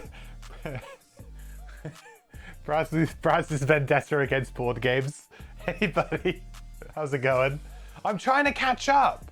I didn't stream at the beginning of the week. I'm sorry, I apologize. I might stream on Sunday. Well, I don't know. I've got a lot of housework to do now. This weekend has turned into me being like, cool, I've got a few errands I need to run tomorrow. Then tomorrow night, I'm playing some board games with some friends for the first time in a while.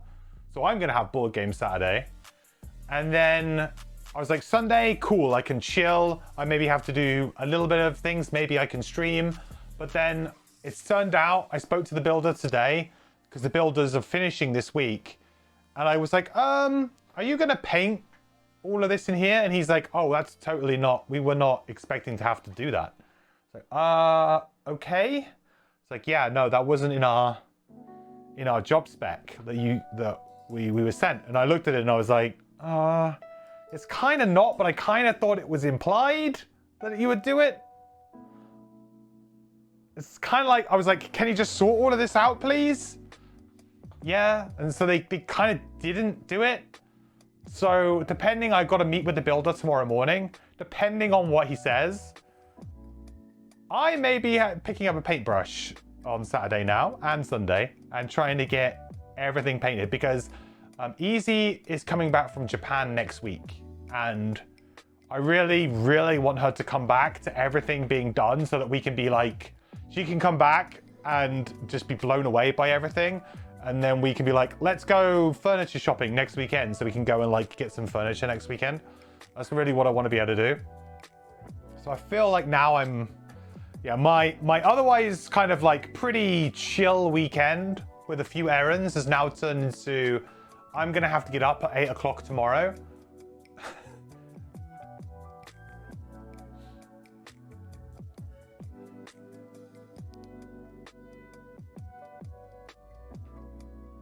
Build but not paint. Yeah, like it's like it, the thing, I mean I can see where the kind of confusion has come from, because like there's been a lot of things that I've kind of done and he's done, and because the job has kind of become very messy, because he was kind of, you know, the old builder screwed things up, so we had to kind of stop and then start, and then so there's a few things have fallen between the cracks between the handover and stuff like that. And I can kind of see why he would think that maybe he didn't have to, but I'm also like, I kind of feel like, well, it was kind of implied, like I was getting you to do all these other things. Would you not have like thought to do that? Just, I mean, he didn't write it in his quote, but I didn't read it probably in enough detail that I should have, and said that needs to include this. But I'll see what he says. Like, I mean, obviously, if he's like, we can maybe finish it on Monday, then that would be okay, depending on how much he wants to charge me for it. I'm pretty much completely out of money at this point in time. So I am very poor, and I will be living on the traditional English diet of baked beans on toast for a long time. But it'll be worth it in the long run. She's taking over the room. Four of hers is bigger, or mine. My actual office is bigger than her office, but she actually works from home, and so she has a desk downstairs as well. So her office for like her streaming is smaller, but she also has a desk downstairs for work from home, because she likes to separate work from home and streaming, because she knows that if she's in her room, she's with all of her computer and everything, you know, she gets distracted. So she likes to kind of differentiate it. So, but I need to have it ready so that when she comes back from her holiday in Japan, that it's all like ready to go and she can start work when she comes back. You know, if there's still like builders like painting around her and awkward, then it would be annoying. Really want a different room for work? We don't have one. Yeah, it's like it's a luxury we barely have in the size of house that we have. It's lucky that there's only two of us, because if there was more than two of us, we wouldn't have that luxury at all. It wouldn't exist. But because there's two of us, it kind of works out. But if there was, yeah, if we had kids or there was somebody else, then yeah.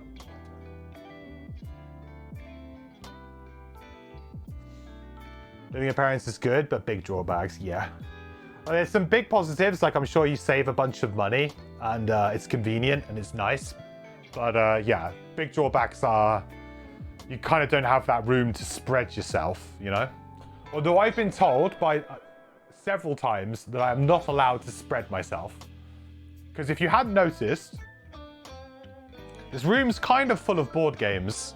With not really anywhere else for them to go. I've worked out that I can probably get one more Kallax in here. One more 2x2 potentially. Or maybe one 1x2. No, I can get a 1x2 and a 2x2. I can get a 1x2 and a 2.2 in here. But then like my room is literally just Kallax and nothing else. And also I'm a little bit worried about the amount of weight that I'm putting on the floor because I am upstairs and there is a real concern that my floor might one day give up and all of my board games will end up in the front room downstairs. So, bit of a concern. But I have been told that I am not allowed to spread. This is my room. I can have as many games as I like as long as they don't leave this room. That's what I've been told. So...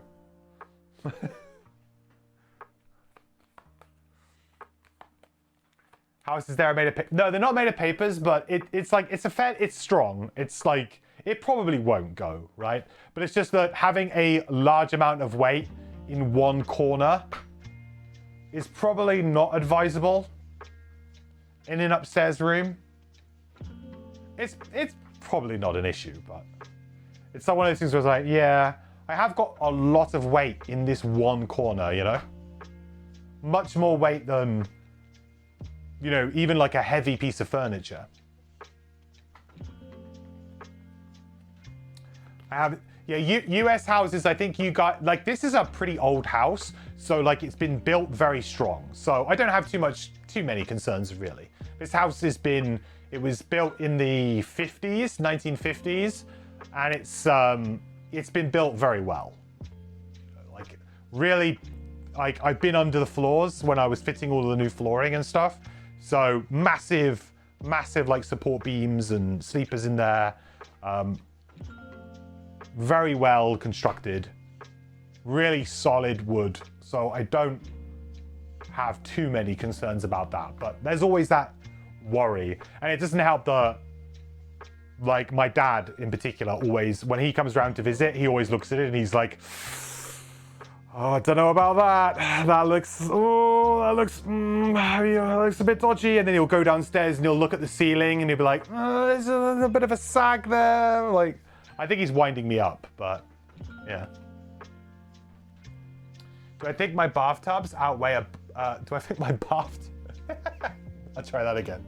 Do I think my board games outweigh, does my bathtub outweigh a board game? No. Do I think my board games outweigh a bathtub full of water?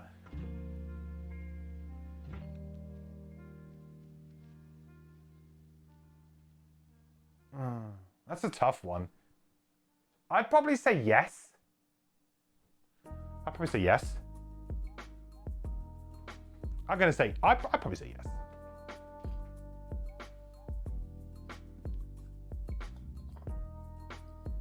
Piranha pigs.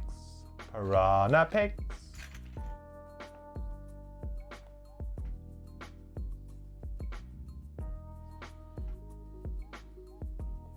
Ooh. Do we have Fortella stuff? I think we do. We do.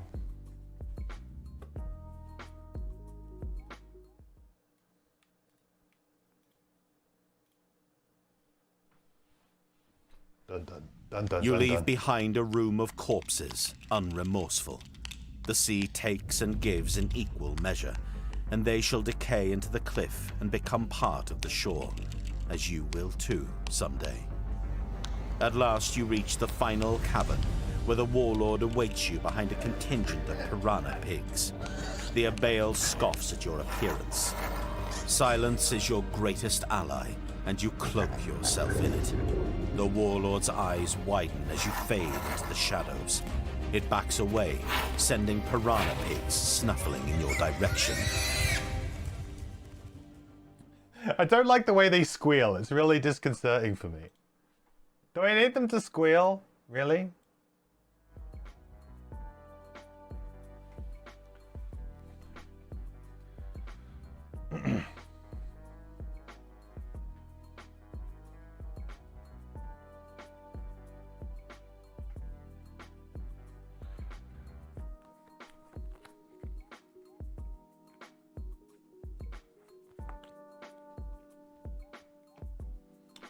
Okay. Move forward. Attack 2 at +2 if the target has wound. Okay, we don't have wound. Ooh, spicy, huh? Okay, we've got 2 movement left. What do we do with this 2 movement? Do we run away a little bit?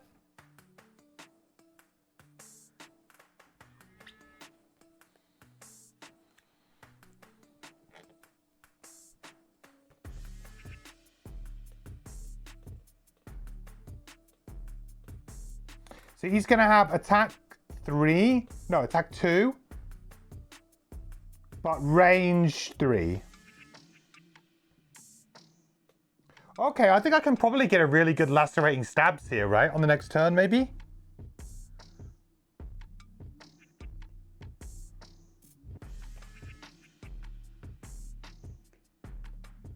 I think so.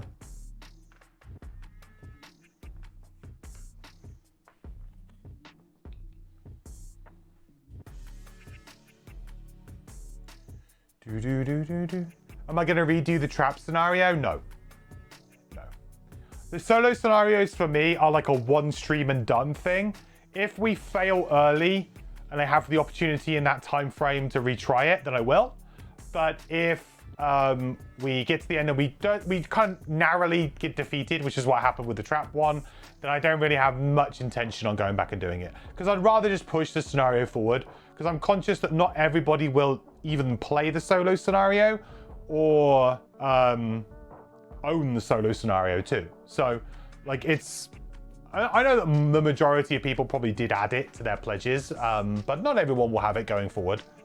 So I'm willing to like basically dedicate 1 stream to each of the solos.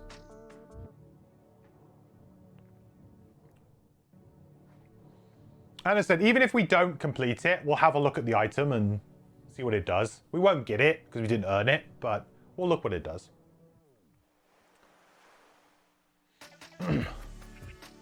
Did I see the rules that the boss can be baned? Okay, well, let's have a look at the rules now, shall we? Special rules. The Able Herder is the Able Warlord. It has health times 2 hit points. It is still considered an elite enemy for the purposes of character abilities. Yeah, there you go. So it's like super easy if you do that. I'm not going to do that, of course, but it's kind of super easy, right?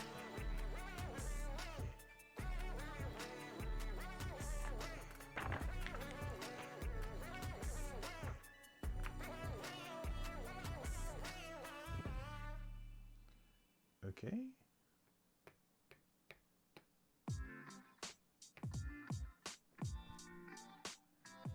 I'll get there, I think.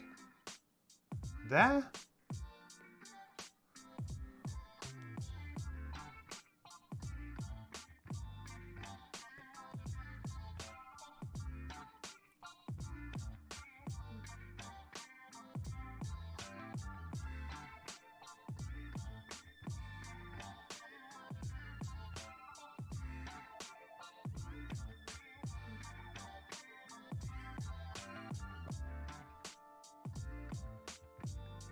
Three. Who's going to attack me for 2?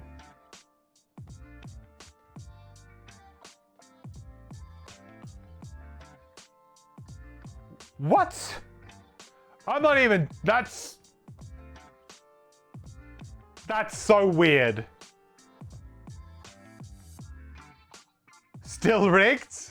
I've drawn the miss as the first card twice off the monster attack modifier deck so far. I think I've drawn in total, what, 3 modifiers? 2 of them have been misses.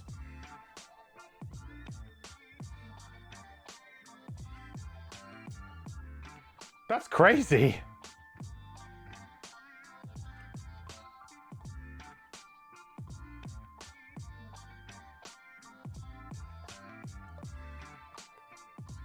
What the frick?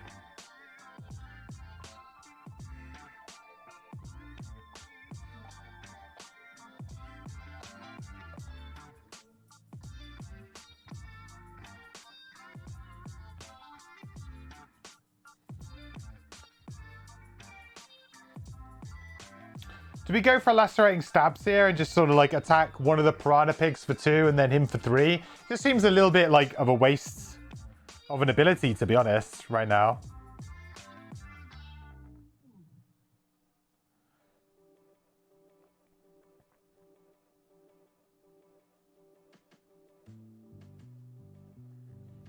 I feel like I'd be better off by just playing Crippling Terror.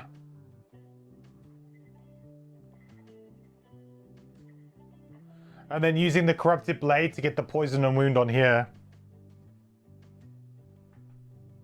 And then short resting. Maybe.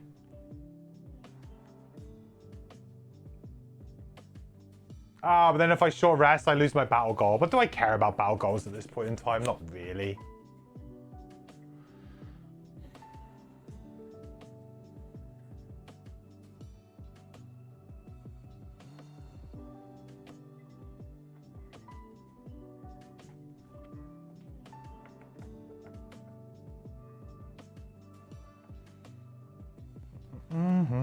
Still muddle? Did I not muddle? Oh, I thought I clicked it.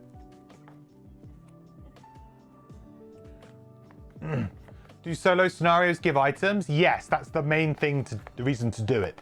Every solo scenario, as a reward, will give that character a special item that only they can use, that is usually very kind of, you know, in line with their mechanics and what they do. Usually one of the best items that that character can get. Gloomhaven was quite hit and miss with the solo items, the original kind of printing. They did do a little revision of it fairly recently.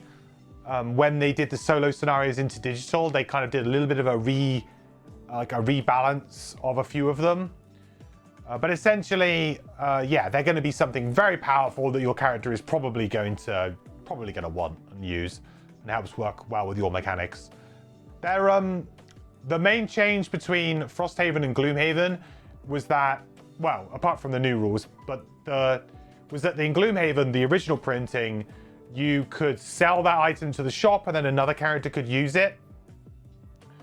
And some of them interacted in weird ways or were too powerful, maybe for just every character in the game or for certain other characters to abuse. So they made it so in Frosthaven that only your character who unlocks it and earns it can have it. And if, for example, I was to make another, let's say I was to make another Deep Wraith, I would have to wait until like level 5 and then be able to go and do the solo scenario and earn it again for myself if I wanted it. Keep in mind the pigs still have the anti-invisibility rules. That's true. That is true. So maybe invisibility is not great here, huh?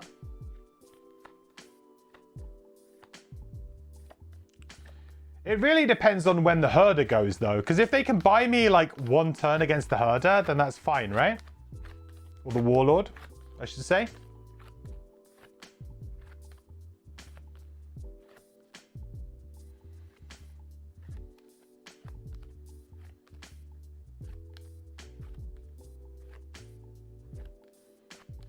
I think it's fine. I think we go for it and we see what they do, because also the pigs sometimes don't move.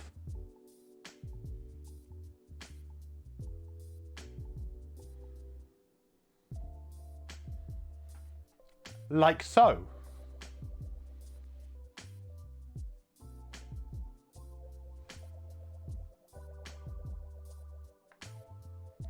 Okay, so we're going first. So we'll move 3. We will whip.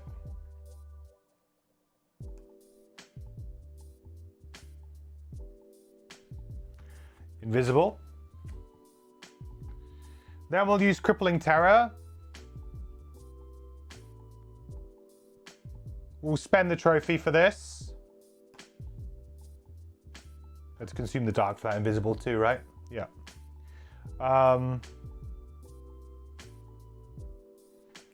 Okay, so we're going to attack target 2 with push 2 and immobilize.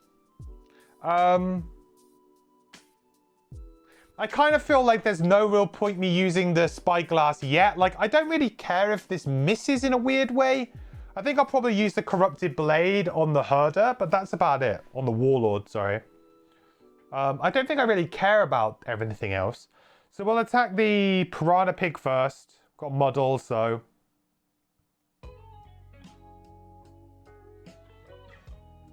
so we disarms it, I guess. It doesn't really matter. We're pushing it away anyway. So I'll do 4 damage to Piranha Pig number 5. We say we don't really care about these guys because, of course, he can summon more pigs, so...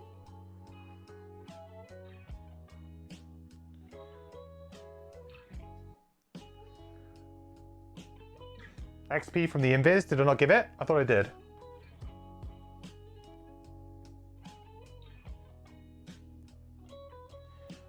Then we'll attack the... So we'll use the Corrupted Blade. And we'll do it on the Herder. I think I probably... Do I push him, do we think? I probably still push him, right? I think I probably still push him.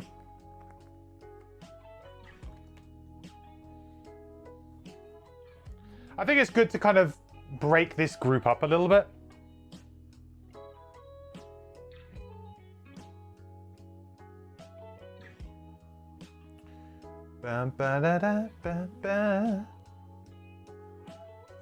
Having playable lurkers is so interesting, gives them so much personality. They always seem so mindless in Gloomhaven.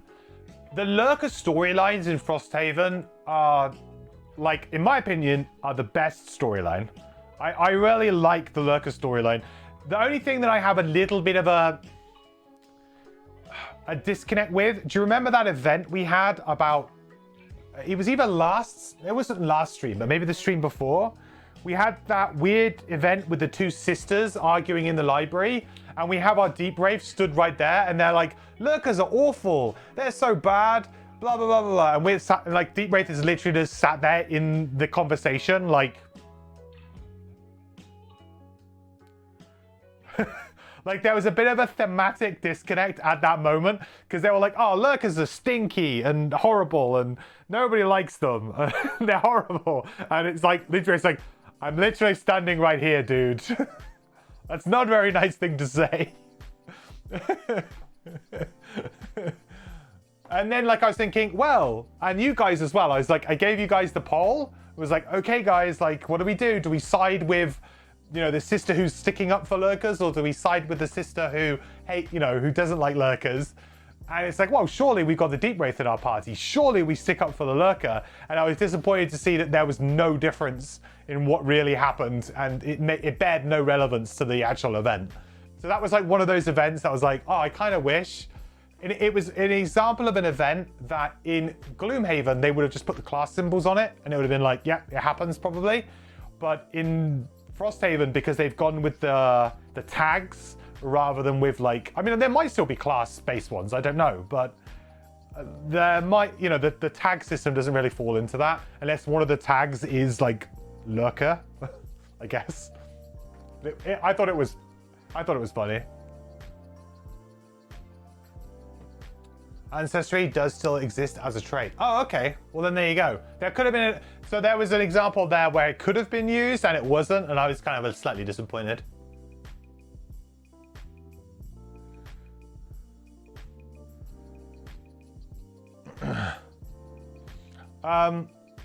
Okay, what did we draw then? We drew a -1 and a stun, right?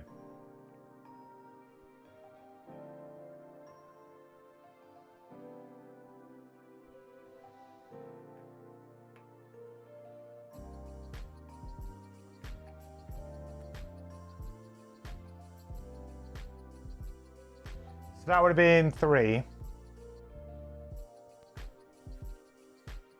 Why did that poison come off?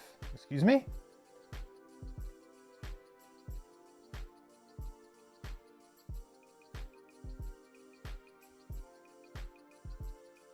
Okay. Bit weird. Right, that's burned. Okay, these guys aren't going to go. This guy's not going to go. Great, next round.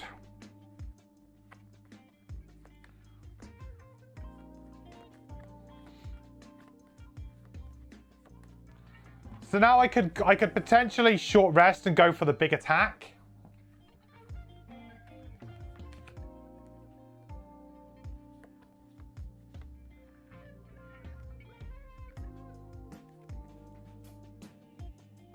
To be honest, I've got a fairly good turn anyway. It's not bad.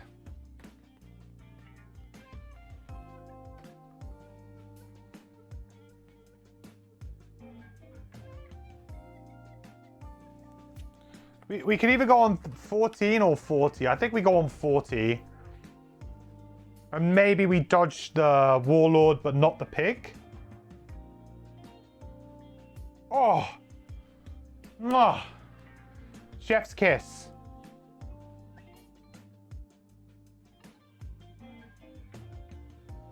Piranha Pig 10 is going to get strengthened, though.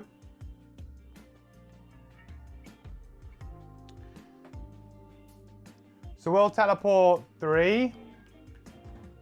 Yoink! Surprise, it's me.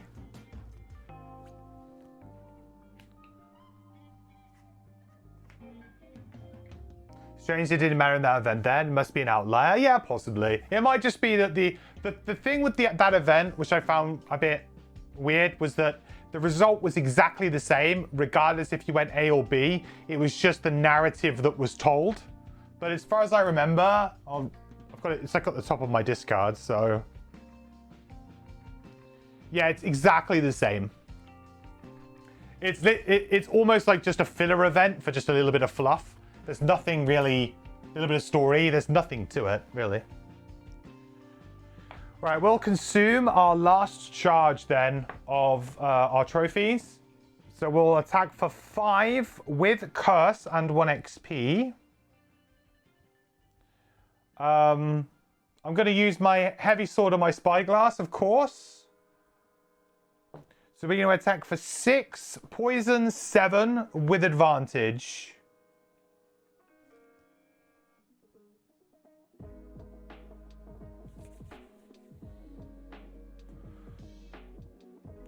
That'll be 8 then.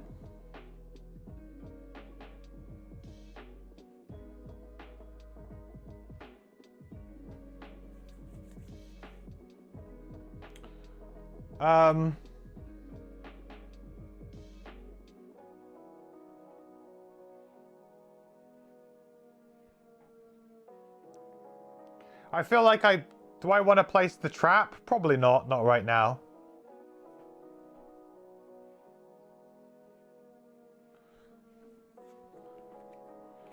Right, so he's down to 13. I feel like we've gotten quite lucky that he hasn't summoned more Piranha Pigs, right? Oh, and Curse, thank you. Gotta remember them curses. There's 3 curses in there now. Might come up clutch at some point.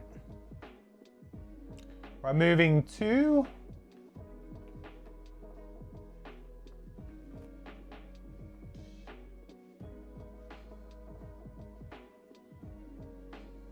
Right, I'm afraid we're going to have to get rid of our battle goal here to put us in a winning position. I mean, we got 15 health, but I feel like a short rest is generally in my best interests here.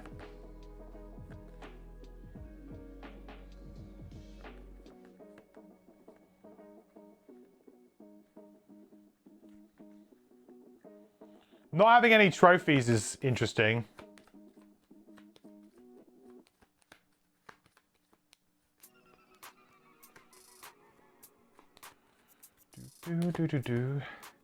But 13 health, that should be...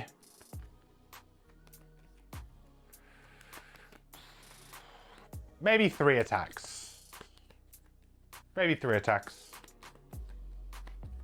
I haven't got that many cards left, so things could go wrong here. I do feel I'm feeling the pressure a little bit.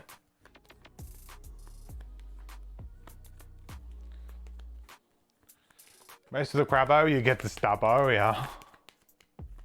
I just love the imagery of our Deep Wraith just wielding like 4 blades. I get the General Kenobi vibes, you know? I want to watch that clip now. General Grievous.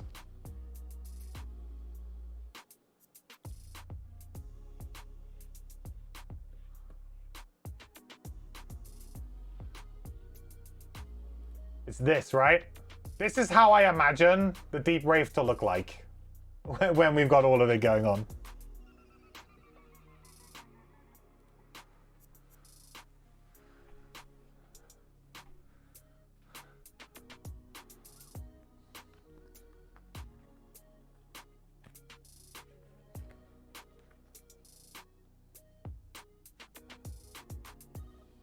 He has only got he's only got 2 claws though. I guess you would use like the front claws could come up. Oh no. Disaster strikes. Lose the base.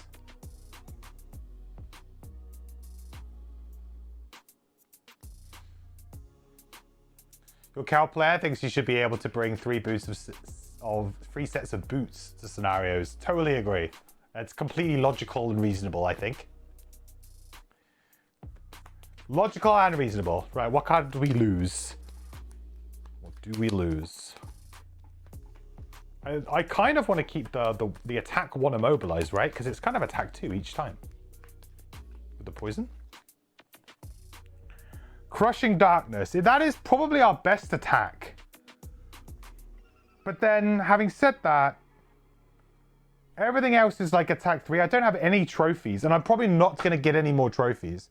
So it's an attack 4 versus attack 3. It's also our worst initiative, so maybe it's fine. Maybe it's fine.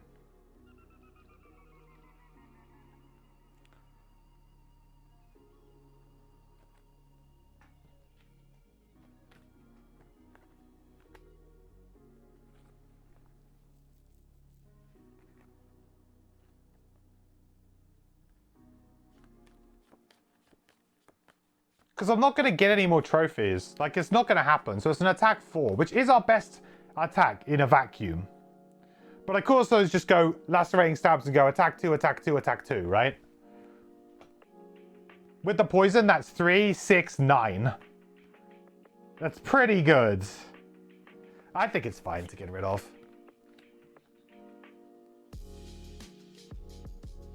Yeah, exactly. Lacerating stabs, but I also just have Skewer the Flesh as well to just do 2 attack 2s.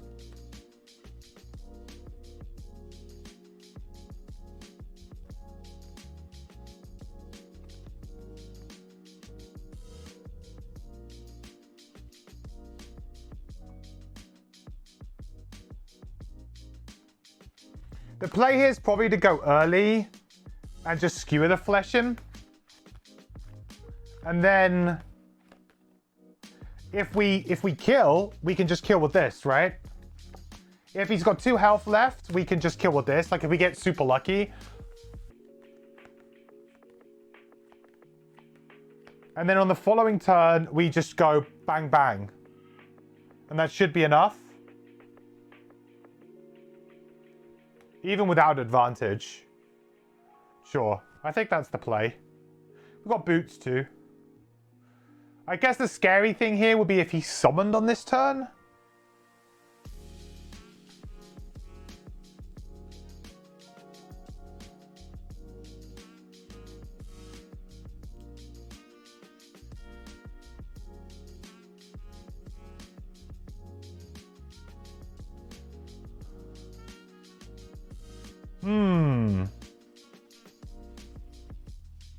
That's not nice.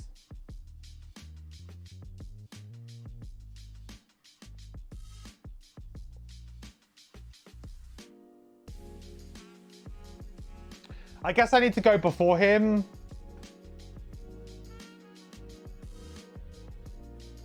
Do I need to go before him or not?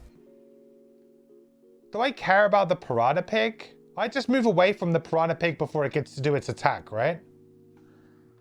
So I just take a hit of 4 from this Piranha Pig. And then I move away from the other Piranha Pig. And Skewer the Flesh him, and then he's locked down. Because he's not attacking, so he's just going to stay there. Yeah, I think that's fine, right? We leave it as it is. So he's just going to stay there. But he's going to grant this Piranha Pig a move here. And the Piranha Pig is going to attack me for 4.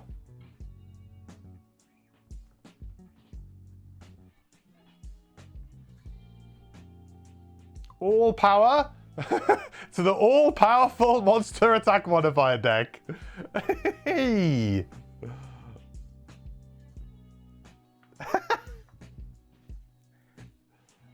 That's hilarious. I don't think I've been like attacked. I think I've taken damage 1 time this scenario. Oh lord, definitely rigged. I've drawn so many misses. What I'll do is at the end of this, we'll flick through it and I'll prove that it's not rigged, okay? I'll try and prove it. I won't look good if all of the curses are on the top of the deck, though. Alright, Skewer the Flesh then. So we'll attack him for 2. With Immobilize. 4. And then again. 7.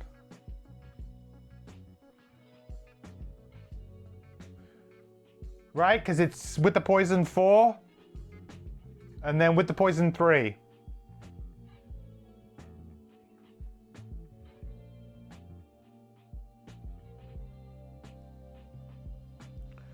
Nice. And then I guess I just, like, move 2. And put a trap down, I guess, between me and the piranha, maybe? I don't think it matters, but for fun.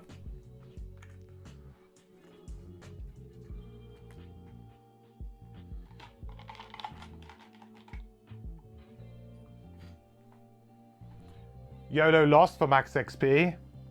I will probably do that for the next one, yeah. Oh, you mean this? I don't think so. I don't want to risk it. Just for 1 XP. I mean, I could do, I guess, because I've probably won. But the thing is that if I do that, then I only have, if in some weird situation I die, I don't know how that happens, but then I would only have 1 card in my discard pile potentially. Oh, actually, no, I wouldn't. I guess I wouldn't. I'm not doing it. I could do it, actually, I think.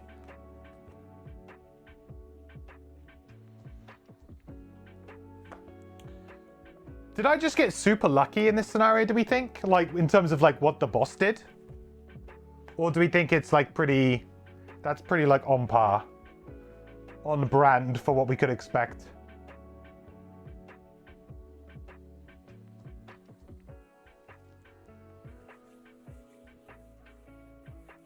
Embrace the greed, go for the greed.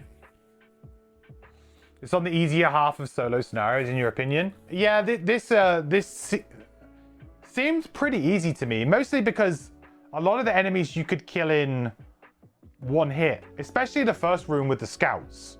Scouts you kill in 1 hit, and then I guess the Burrowing Blades are probably the hardest room, really.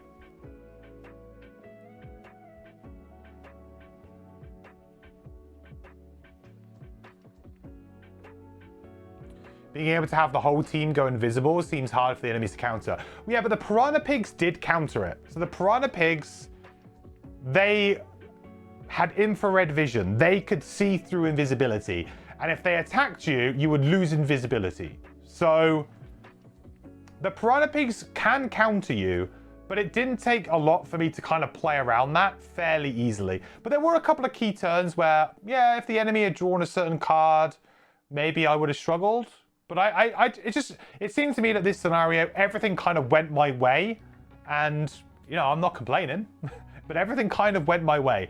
The enemies never drew any attack modifiers that did any damage. I kind of managed to get through the rooms very seamlessly.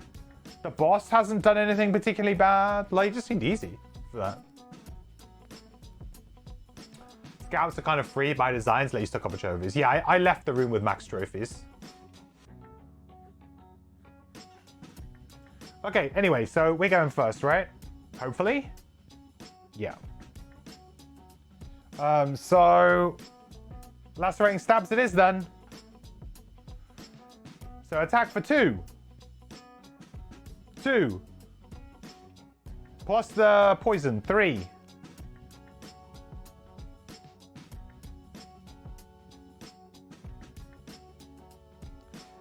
Attack for 2. Plus the poison, 3. Plus that, 4.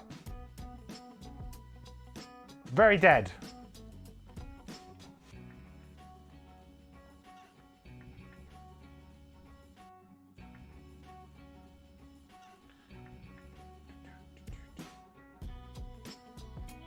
To XP.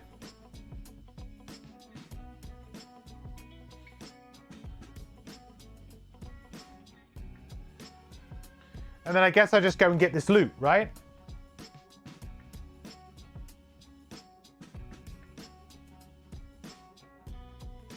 Missed one attack, minus 3 XP.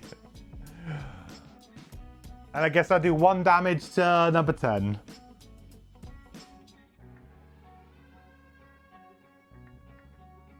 So I need to draw 6 loot cards at the end of this scenario. Got to remember to do that.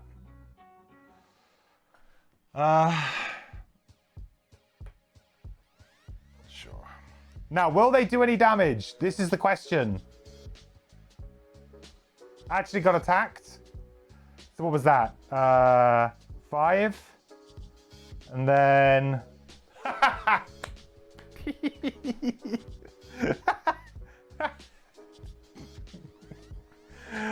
Oh, jeez.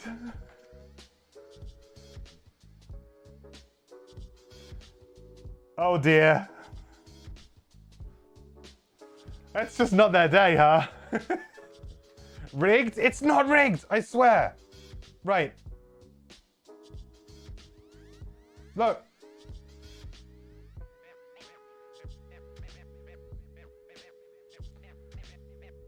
Totally not rigged.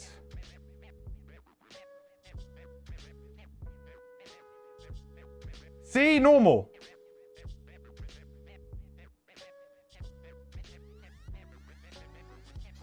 Normal.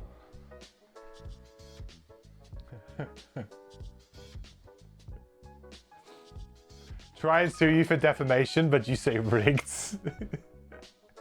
I'm spending my luck. Yeah, I'm not going to get any luck now for the rest of this, am I? That's it now.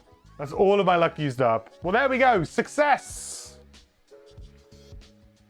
Wet work complete. Very cool. Conclusion then. Let's listen to the conclusion, shall we? That was like a fun, breezy scenario. I enjoyed that one.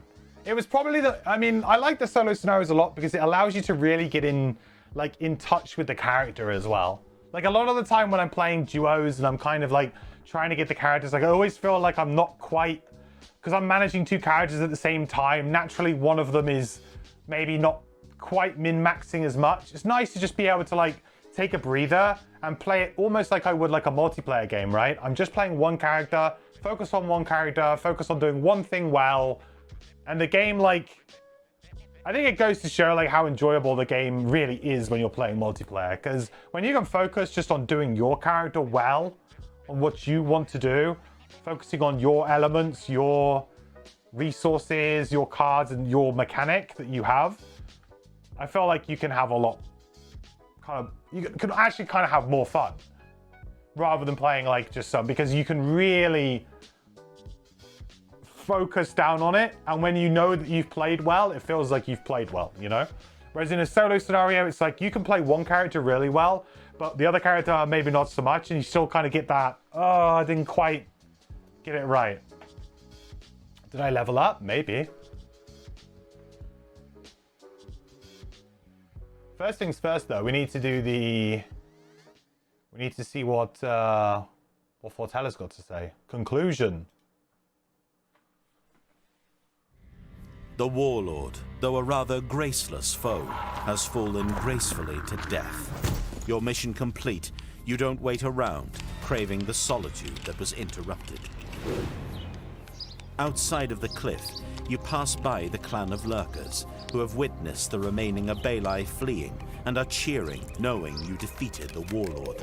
Some pause as if they feel you passing, but you are nothing, just a moment in their minds, like the memory of a distant nightmare or a shiver on the waves. You retreat to your drowned vessel and hunker down, relishing the abyssal silence. He's so emo, isn't he? The Deep Wraith. You know? We get the item Warlord Skull. Da, da, da, da, da, da.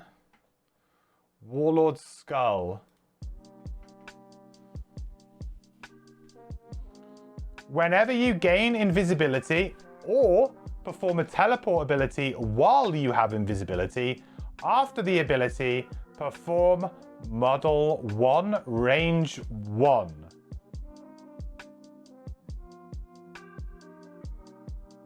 So this is a pretty interesting item, huh? Because it kind of does... It really helps you out with the Bane build. It's a nice card that kind of bridges the divide. Because now you can just kind of... You can easily get like wound model and potentially like teleport something else as well. Should hopefully help with Bane, right?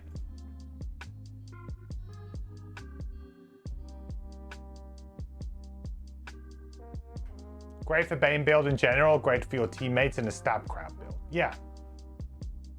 It's quite a nice one that kind of covers both camps. Odd that it requires you to be invisible. Guess it'd work well on a party without characters that go invisible. Yeah, I guess so. I mean, to be honest, that scenario was the first time I've really like linked the invisibility together in a very fun way. Most of the time I've only used invisibility for like one turn, maybe 2 rounds. You know, try and do the go early, go invisible, go late, you know, to try and get 2 rounds out of it. But I don't think I've ever managed to like, I pulled it across 3 rounds in this one because of Morbid Curiosity or whatever it's called. Morbid Curiosity, was it? Morbid Camouflage, sorry.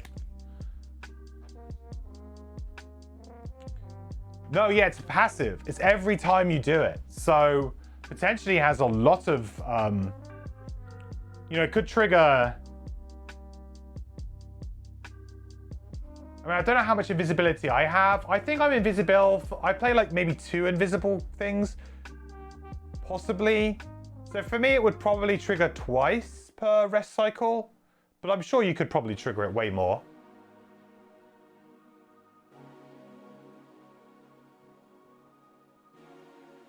Because in theory, you could gain invisible. Then on the next turn, you could like teleport, muddle.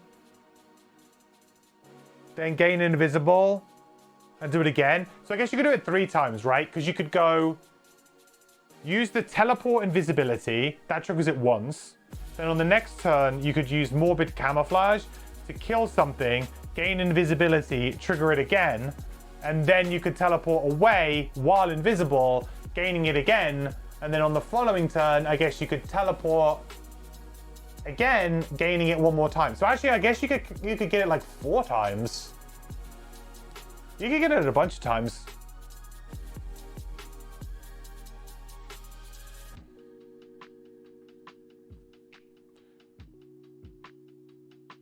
Yeah, it wouldn't take a lot of work to get this to trigger like 4 times with just a couple of invisibility cards, really. That's good. It's also a hand item. I don't know if that helps us towards our retirement or not. I think we might be full of hand items, but maybe not. That could be the item we're looking for. We're looking for some more items, right? I'm not sure if we needed 1 more hand. No, we've now got 5 hand items. We have 5 hand items. Ugh.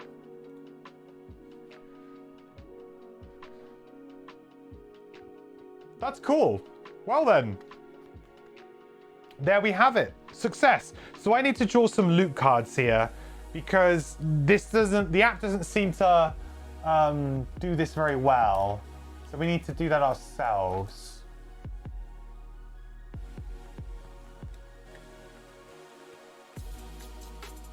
What is it? It's a 15 cards, right?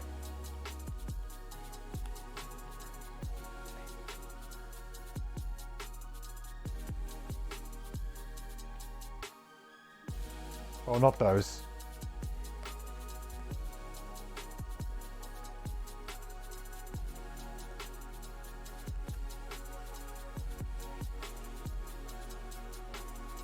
Am I not supposed to know which ones are going in as well? Is that true? To be honest, I haven't made the loot deck ever. So am I supposed to be like not knowing which of the coin cards go in, or am I choosing what coin cards go in?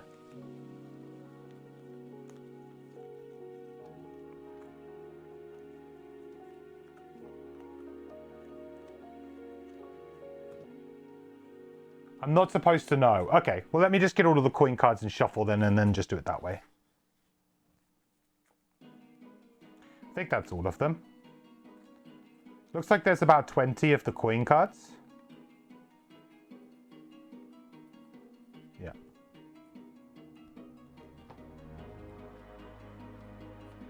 Otherwise, you just pick all the two. Exactly. I thought that was a given.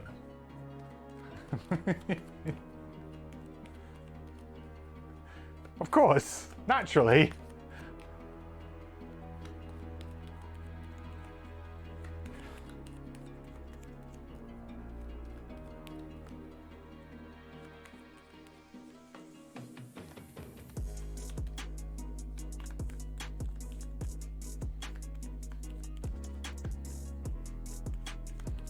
Right, that's kind of pretty well shuffled now. So we're gonna get, so what's the loot? The loot modifier is 3, right? And we need to draw 6. Oh, baby, we hit.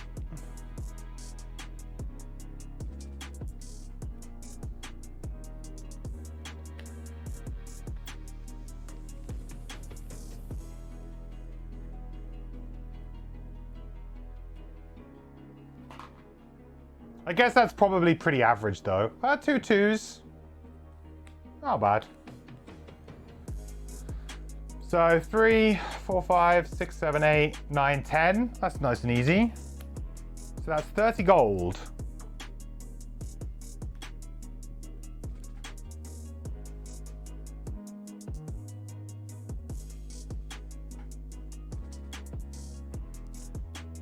Ta-da! Didn't do our battle goal, unfortunately.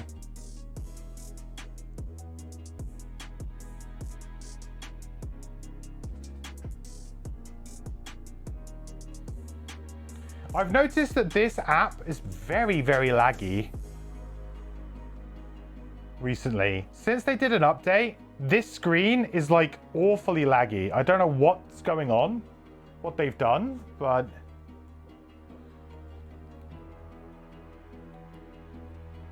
it just doesn't even seem to function. It's like just completely frozen up.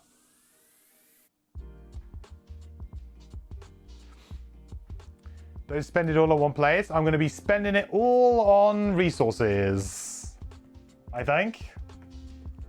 Because we are going to retire very soon.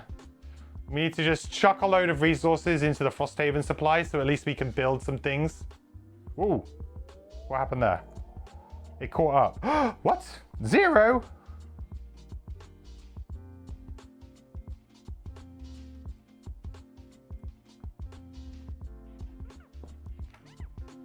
Yeah, I don't know what's going on with how slow it's been.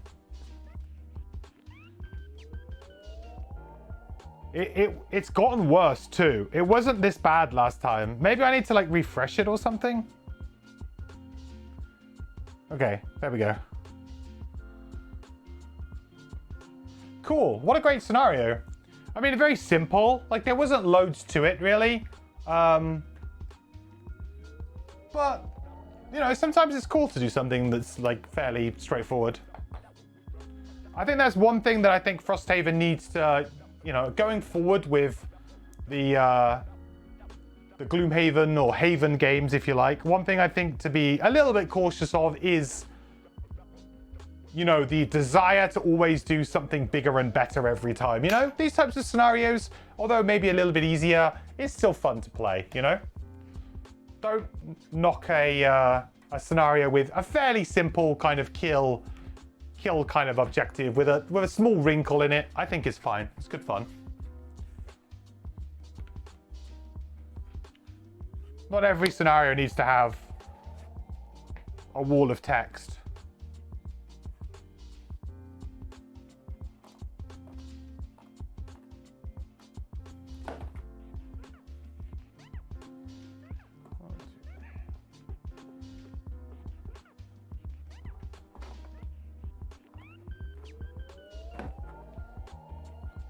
Great. So what we'll do is we'll do an Outpost Phase. Outpost Phase. Because although I know technically I shouldn't be doing one, but I don't care. I want to push the game forward. I've attempted both of my solo scenarios, so bite me.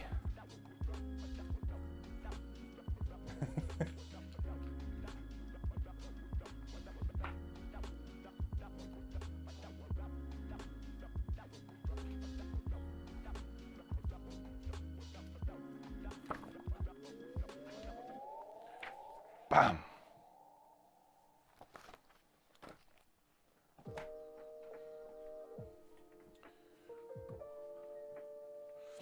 You don't do Outpost after solos? No, not by the rules.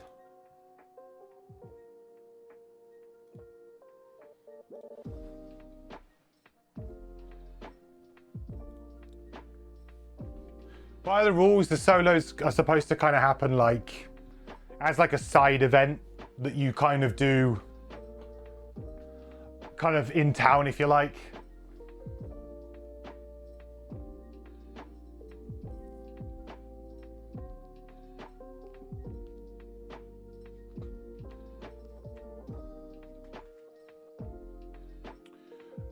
Right. Let me do a quick update of my characters here. Rule schmools, yeah. I think it's fair if, like, I wouldn't do it if you're only doing one solo. I don't think it's really, yeah. I think then you don't want to do it because you are kind of speeding the game up in a bit of a naughty way. But I think if you do it like me, where basically my entire party has gone off to do their solos, I think that's fine. You know, if you're playing 4-player and you said, okay, what we'll do is everybody will go and do their solo this week, and everyone took the materials and resources they needed to go do them, hopefully without any or much overlap, you can hopefully do that. I think that's fair. Did we level up? We did. We did level up. We went to 280. Nice.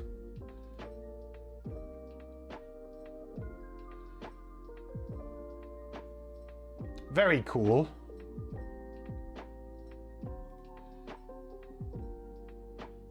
I think we got an event, I think. Yeah, we do. Do I not have anything written here? Surely I do.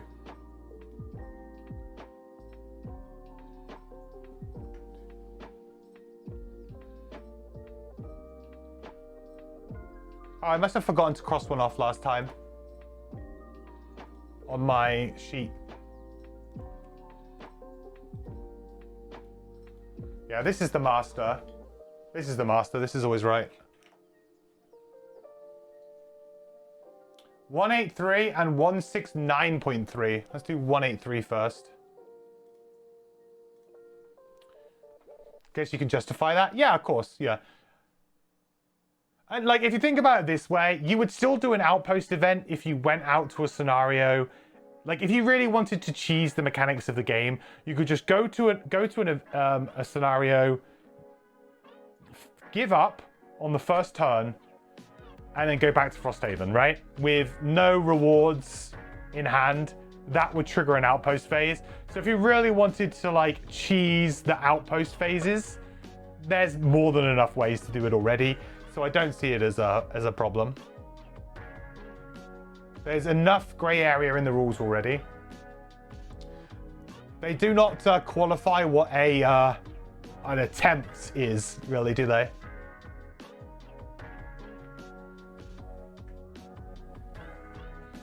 It's no weirder than choosing to do road events between linked sessions. Yeah. Like, if you want to see more stuff, more of the game, I don't see that's a problem. Like, all I'm doing is seeing more of the game.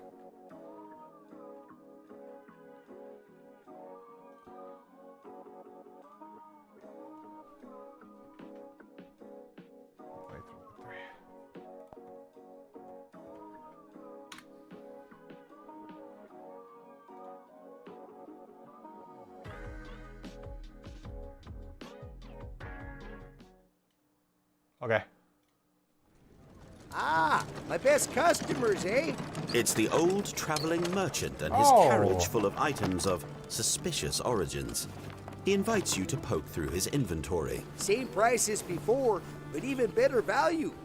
No one's gonna come looking for these, eh? He doesn't elaborate, and you think better than to press the issue. Canadian. Apparently a Canadian trader. We can buy some stuff.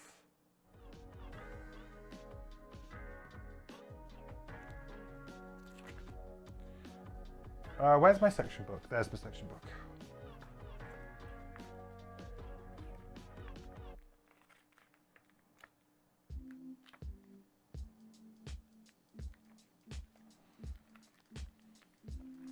Each character may buy one item from the purchasable item supply for its listed price or one material resource for 7 gold. Blech. Blech.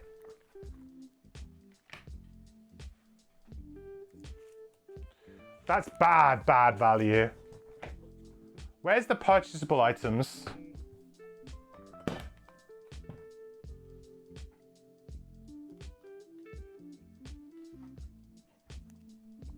Anything good? Oh, Cursed Rock.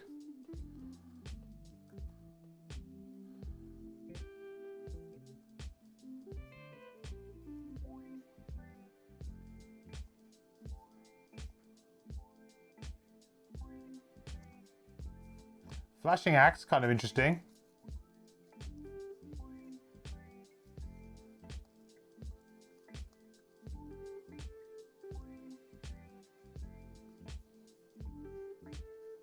I think I might need an item to finish off my thing.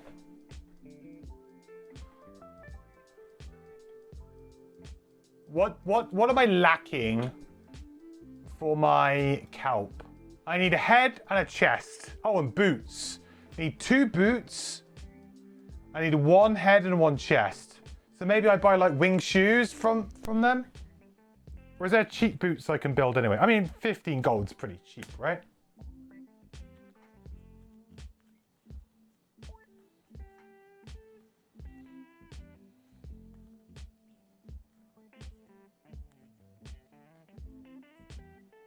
There's nothing cheaper than 15 gold here. I guess I should have a look at the craftable items to make sure that I can still craft a boot, a head, and a chest. Chest, very easy. Crude hide armor, could do it. Boot, dancing slippers. That's actually a little bit trickier to do because I need snow thistle, which I don't think I have. Also, I could just buy chain armor is just 1 metal, to be fair. Oh, crude helmet is just 1 metal. Crude boots is 2 hide. Flexible slippers is 1 hide. I can do any of them. Okay. I guess I just buy wing shoes then, because gold is not going to be very useful for my characters anyway. So let's go for wing shoes.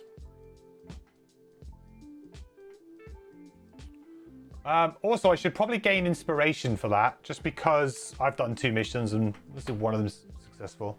I'll give myself inspiration. I don't think it matters too much. So we'll buy wing shoes on the...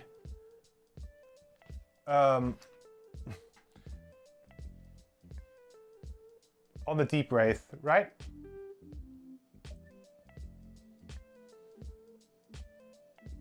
Because I can always donate all of the other stuff to the Frosthaven supply before I retire.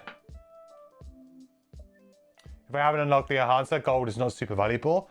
Hot take, I don't think the enhancer's even really a part of the game or exists.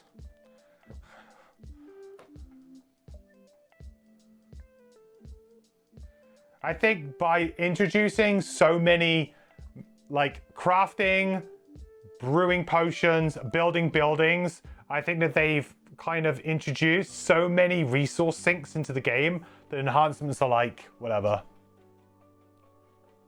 I haven't seen them.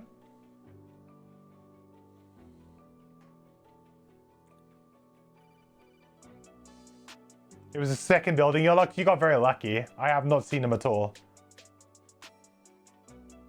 I feel like enhancements are almost like pointless to talk about.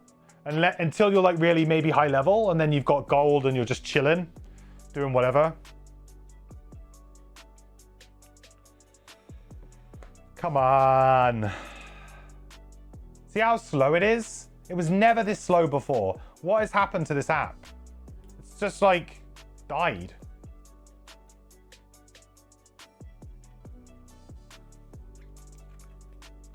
I won't purchase anything on the Trapper. There's nothing to buy.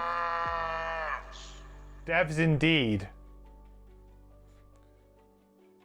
They pushed a load of updates fairly recently, which were pretty nice updates, but it seems to have broken a bunch of stuff.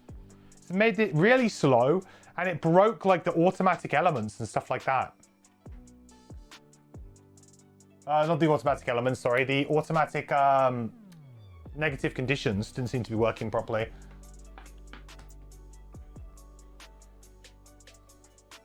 Enhancements never really came into your Gloomhaven campaigns either, since you never replay characters.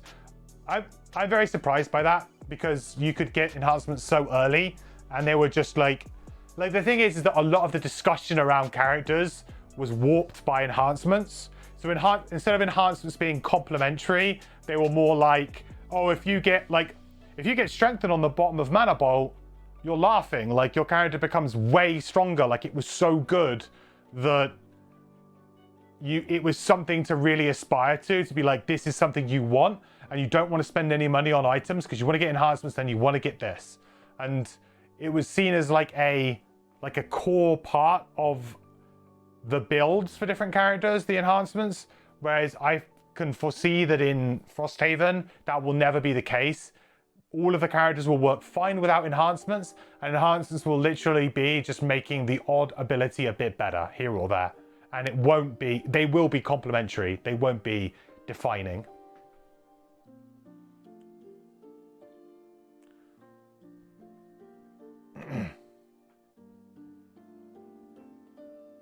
Not sure what you did wrong in Gloomhaven, but you never seem to have the gold for enhancements. It could happen. Whoa, what happened to all this gold?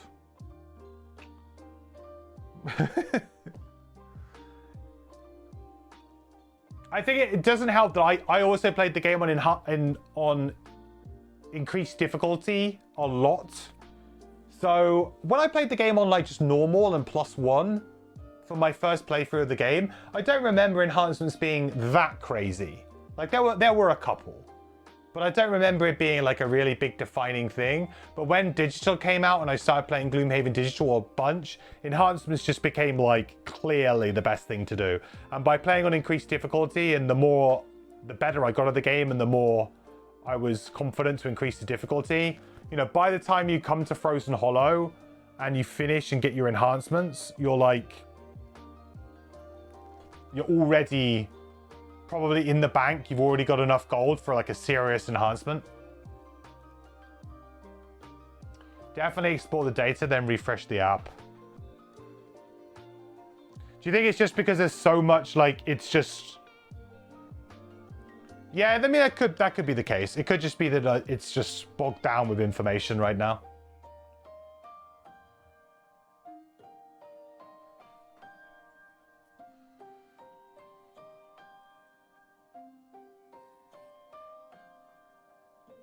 It's not as slow for you?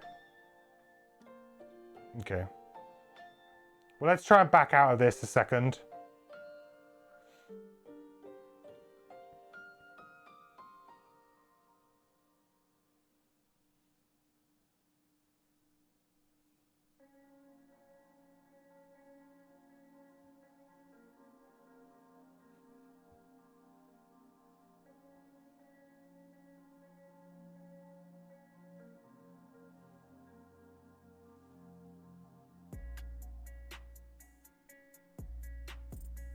Seems to have done the trick. It must have just been that I've probably left it open for like a month and never closed it.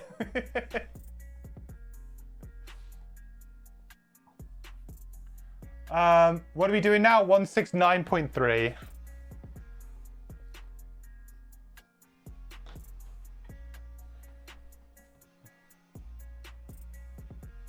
Knowing when and how to unlock it helps a lot too. Yeah, like once you know the route in Gloomhaven to get it unlocked, you really do just want to go for it. There's no, there's really no reason at all to not just immediately go for it. Just to get it unlocked so that you've got it there. And it's like I said, it can also be quite an important early strategy for certain characters to get it too, and then you can just kind of go out of like spiral out.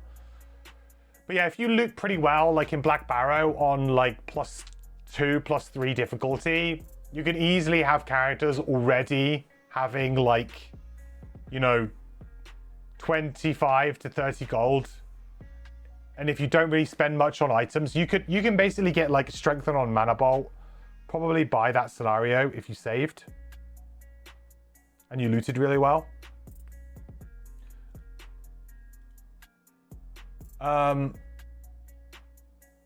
Okay, we need this, don't we?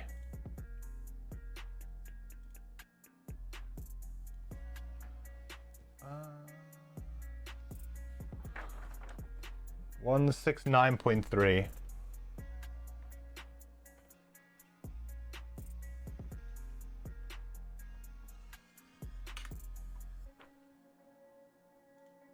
All right. Let's have a listen. You have been lucky, luckier than most, to have never spent more than a few nights inside a jailer's cage. Of course, there have been times when your temper's gotten the better of you, when you've indulged more than was wise, but you've never been forced to spend night after night, month after month, sleeping on a stone floor with nothing to look forward to but a glimmer of morning light through iron bars. So you can't really fathom what it's like to finally be free from prison, or what a person would do when they finally got out. But you doubt they would do this. Crane Talongear, the Quattril scholar you rescued from the unfettered catacombs, has transformed his previously clean, albeit sparse, room into the cluttered, cramped nest of an academic. Somehow between last night and this morning, the Quattril has gathered several books and a large stack of parchment, and he's arranged everything on the floor around him like a flimsy mosaic. Behind him is a plate of half-eaten eggs and hard biscuits and several empty teacups. The bed looks unused, except the top sheet has been confiscated to sop up a large puddle of ink on the floor. His door is open, and when you knock on the frame, his face lifts into a manic smile. My stalwart friends. He bows without getting up. Come to check on your rescued ward? What chivalry. And perfect timing, I might add. As you can tell, I've managed to get in a full night's work. Crane pulls out a hefty book with an excited look. You ask if that will help you get to the center of the unfettered facility, and the Quattril frowns. Oh, fine. I suppose we could talk about that first. Crane unfolds a set of building schematics in front of you and shows you two paths from the library that will take you to the core of the facility. One is through the duct system, bypassing the bulk of the unfettered workers by sneaking above them. The other is a long, narrow path deep in the facility that Crane says is an unfinished transportation system the unfettered have abandoned. Both lead to the central chamber, but there's no knowing which one will yield the easier path. Now, Crane says pointedly, pulling out his book again. if we could get back to this. The Quattril clearly wants to move on from his memories of the unfettered facility.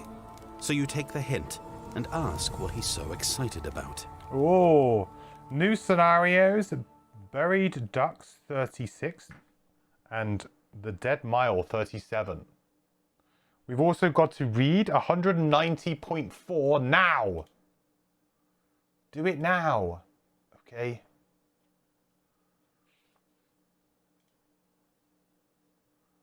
Let me, before we flip to that, let me make sure I mark it off in my scenario book and get the stickers out as well. 190.4. Is it time for a 6-hour puzzle book stream? I don't think I will be doing that. I hope it's not. 190.4. Here we go. Crane grins and lifts up a large decaying book, one you recognize from the catacombs. Of all the texts I've had a chance to peruse in those tunnels, this one fascinated me the most. And I understand absolutely none of it. The book doesn't look like much. It's bound in thin, tanned leather that's so worn that the corners have begun to peek through. On the front cover are 2 words, inscribed in faint black ink. You raise a skeptical eyebrow. Yes! I'm excited as well. That's why I spent all night deciding on the best method to begin the translation. The numerical system. That's what I've landed on. It's quite different from any I've studied. Once I untangle it, I should be able to move on to the letters. He pauses to consider something, then nods enthusiastically, convinced of it. And how about you, friends? Oh no, it is the Take your puzzle luck book. with the old pen and paper? He riffles through the mosaic of parchment and snaps up a small leaf. On it is a series of dots and dashes. A code, if you were to guess. It's their numerals. Or could they be ordinals? No, definitely numerals. Anyway, how about you give it a shot? A puzzle to fill the time between slaying and whatnot. Ooh, open the puzzle book to the first page. I'm kind of into this. Okay. I am really bad at puzzles, chat, but is it Morse code? Dots and dashes? Do they have Morse code in Frosthaven? Where's the puzzle book? I don't even know where it is.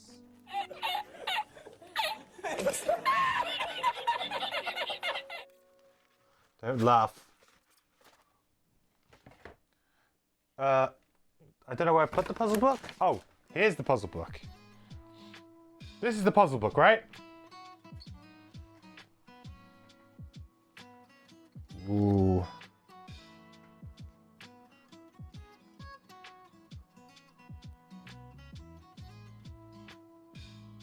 Whoa. Or maybe I should just like cut it. No, I'm gonna rip the page if I do that.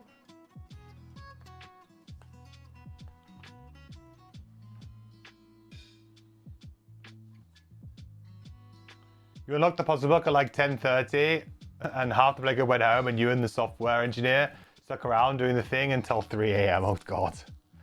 Right, if I don't get it in the first page, maybe I'll do like a page stream or something. I don't know. We'll see how we go with this. I may also just not do this at all. This is very much an element of Frosthaven that is optional. Some people may dig it, others may not. Similar to the envelope X kind of stuff, right? Stop. Don't turn the page or freely read this book. Once this puzzle book has been unlocked, you only have access to the opposite page, which contains the first puzzle. Only turn to the next 2-page spread in the book when the section book tells you to do so. Oh, okay, so you can't just do it anyway. The solution to each puzzle in this book is a 3-digit number, which should be written down on the relevant page spread. For all 3-digit solutions, the first 2 digits refer to the page number in the section book, and the third number is the section on that page. E.g., the number XYZ points to XY.Z. Okay. This section should be read immediately once the solution has been found. If there are 2 places in a spread to write a 3-digit number, this means the subsequent puzzle doesn't have any information provided in this book, and its solution should be written down on the same spread. What? If there are 2 places in a spread to write a 3-digit number, this means the subsequent puzzle doesn't have any information provided. Oh, okay, so you have to wait. Okay. Keep in mind that the puzzles may require additional information found on other components in the game. Context clues about what components to reference can generally be found in this section that introduces the puzzles. The first puzzle, however, does not require any additional information to solve. Okay.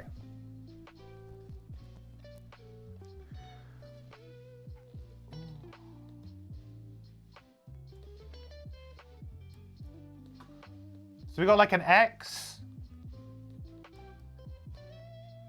with 5 dots minus 2 dots and 2 lines plus a line equals 1, 2, 3, 4, 5 dots.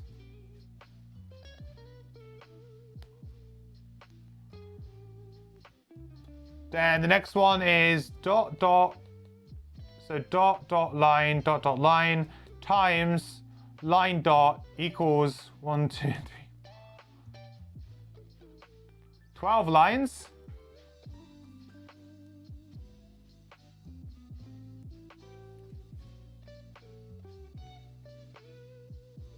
I have to wonder if the orientation really matters or if it's just the number of lines. Hey, Malcondrian. Sorry, but in this one, it's not optional. What? The puzzle book's not optional in Frosthaven? I thought it was.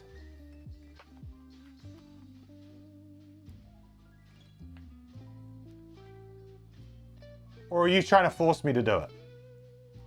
I'm really bad at puzzles.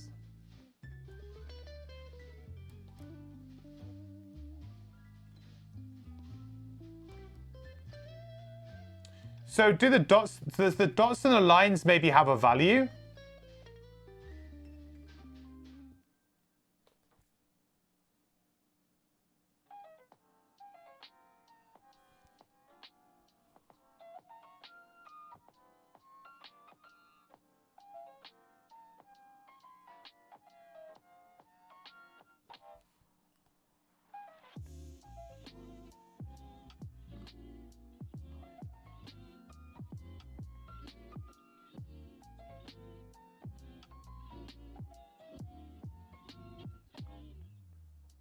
That's not right. They don't all have a value of 1.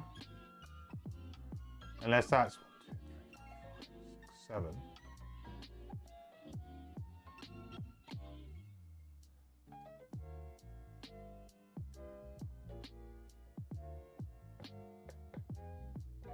So all I'm trying to do is find like what this number is, right? I'm trying to find what the equals number is.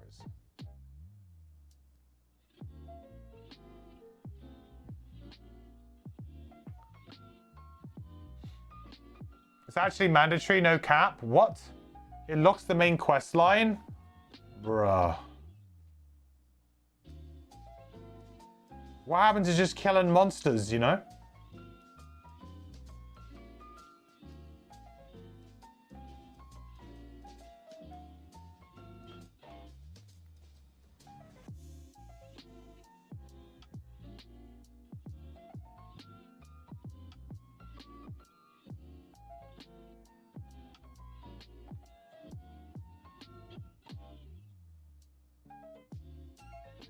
That's 12. What goes in, what could be times, so 6. So this could be 6 times 2 equals 12. So these are 1s. But then these are also 1s.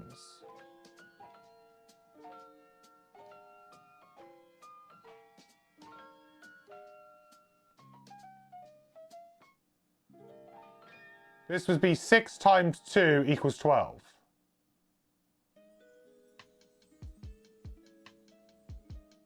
This would be... It couldn't be as easy as that. It seems too simple. But maybe it is. Maybe the first one's like really simple. 3. So 3 plus 4, 5, 6, 7, 8. So 11. No, because then how would that... No. No, that's not right.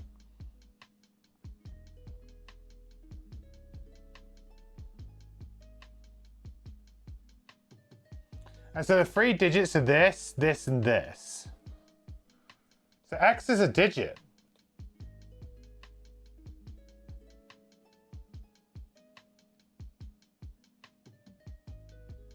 Oh, so they're this is a value, this is a value, this is a value, this is a value. Okay, so there are 3 values at play. But then what are the dots? Oh, I guess you could work it out if you knew what these were.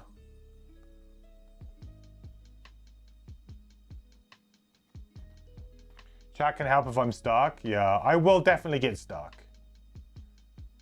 I am so bad at puzzles. Well, I was thinking that like maybe these are all... Is it the number of points? 1, 2, 3, 4?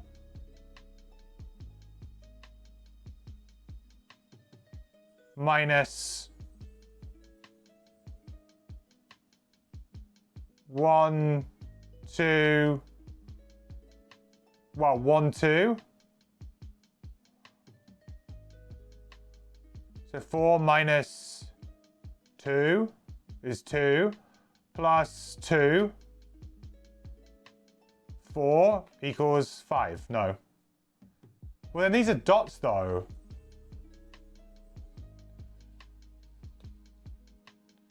A dot obviously has a value. A line has a value.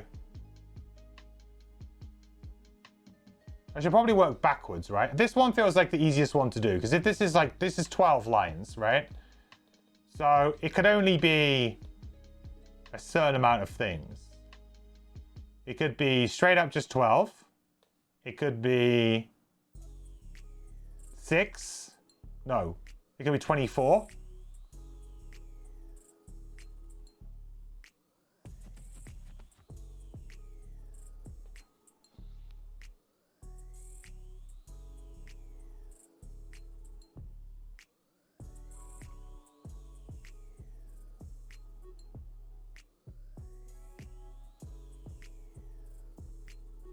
It's not like a mirror thing, is it?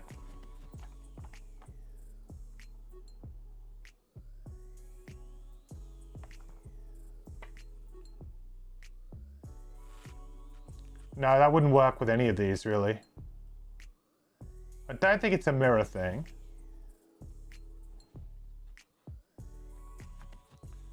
What am I adding? The 2 ones before the plus in the third row. What, this one?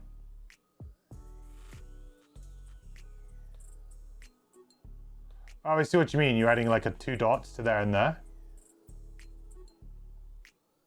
Oh, I see. So that's that. Oh, hang on.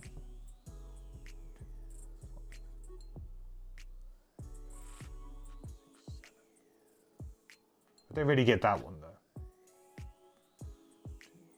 1, 2. So that's pretty much the same.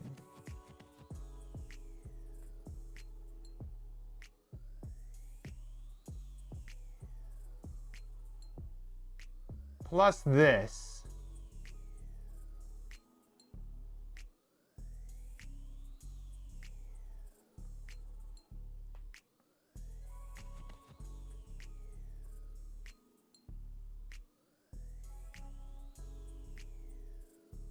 I don't really understand that one.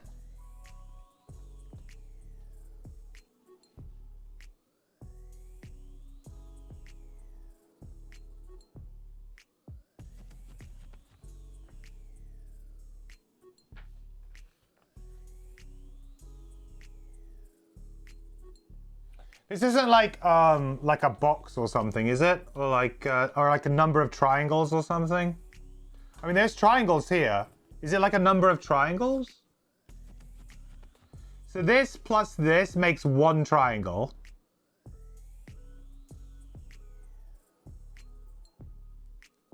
Plus this and this is 2 triangles. But no, because then what are the dots? Feels like maybe it's something to do with triangles.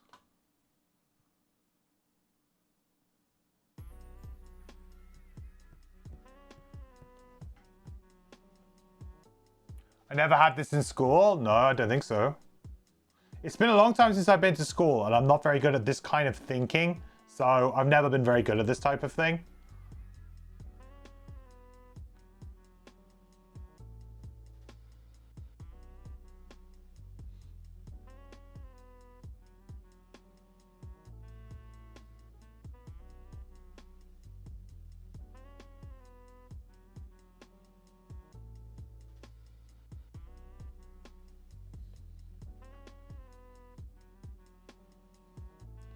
I might just have to have a think about it and come back to it.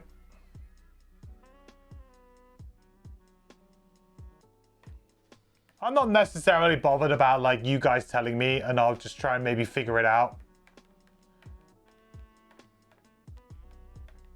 I'll sleep on it and maybe think about it. I just can't see anything with right now.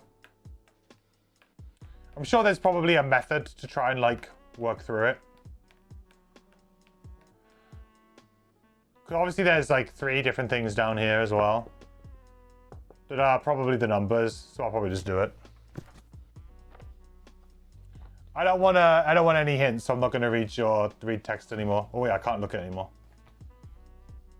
I'll try and figure it out myself a little bit. Alright, let's do an event anyway.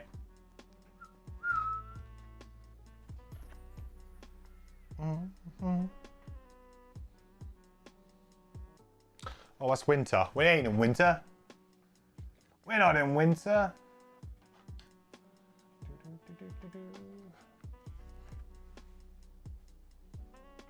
Oh, it's the same one I've had again. I keep drawing from the same freaking wrong side of the deck. There we go. Beer kills the weak brain cells. Yeah, I've like, it's been a long day.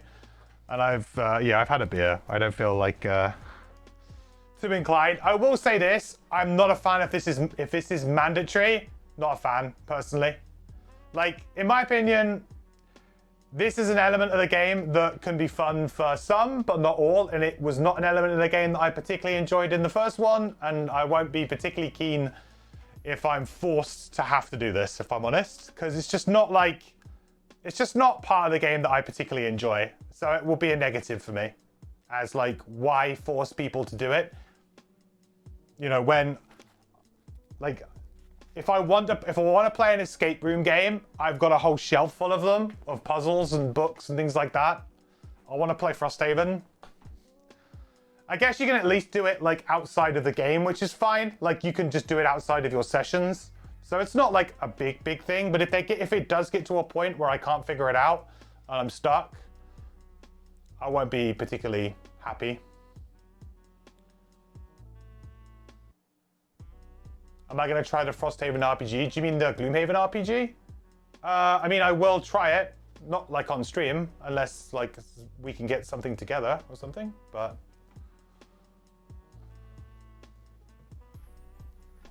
I'm definitely going to back it, though, yeah. Right. Summer Outpost number 37.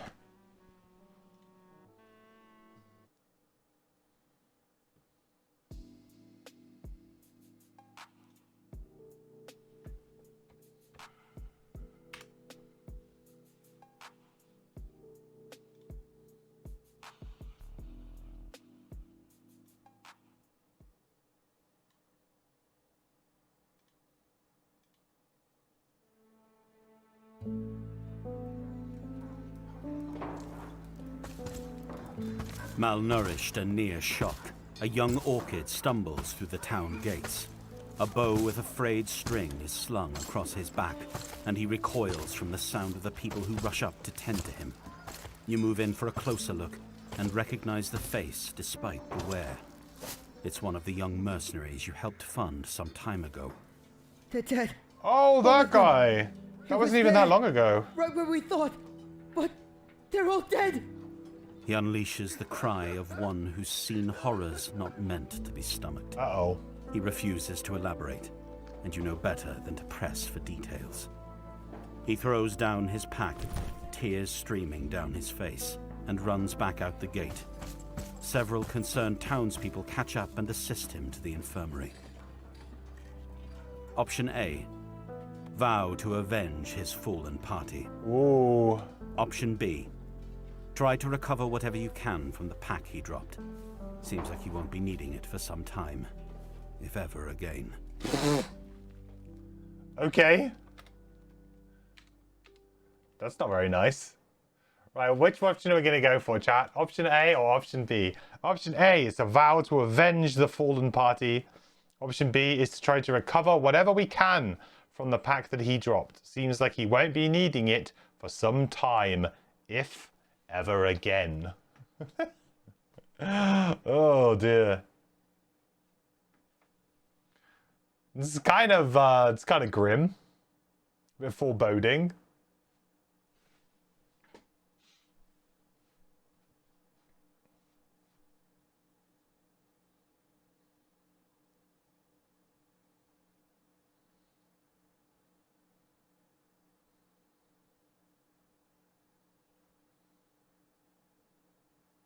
A guy on Reddit did at least 5 tier of tips for each puzzle. I mean, that's fine, but you could, like, the same was true of Envelope X, right? I would just, like, I don't think, like, oh yeah, you can just go online to spoil it is a good excuse. Like, I feel like this kind of content should be purely optional in Gloomhaven games. That's my personal take. Like, it's enjoyable, and I'll probably think on it, but if at any point I'm stuck on a puzzle and I can't do it, and I have to go online for an answer, like, I don't want to have to do that with a game, you know? With a game that's a dungeon crawl RPG type style game. I don't want to do that. You know? I'm not playing an escape room, you know? 50-50? Oh, I get to pick then? Oh dear. A vow to avenge his fallen party or... I mean, if we avenge his fallen party, we might get a scenario, which could be quite cool. Whereas we'll only just get like a random item or something from his pack. I'm going to vow to avenge his fallen party. Yeah! Gain 1 random side scenario. Cool.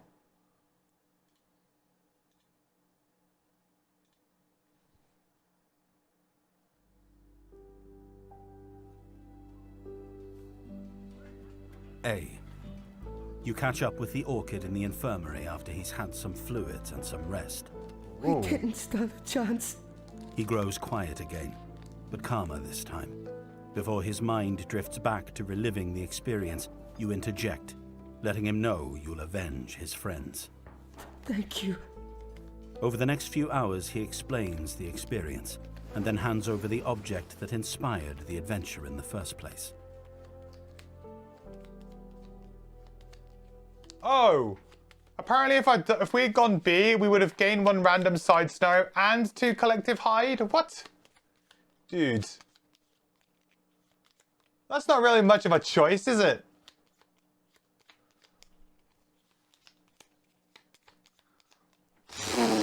That's a bit of a, like, I don't know if I like that resolution. Like, oh yeah, like... It seems kind of silly to me.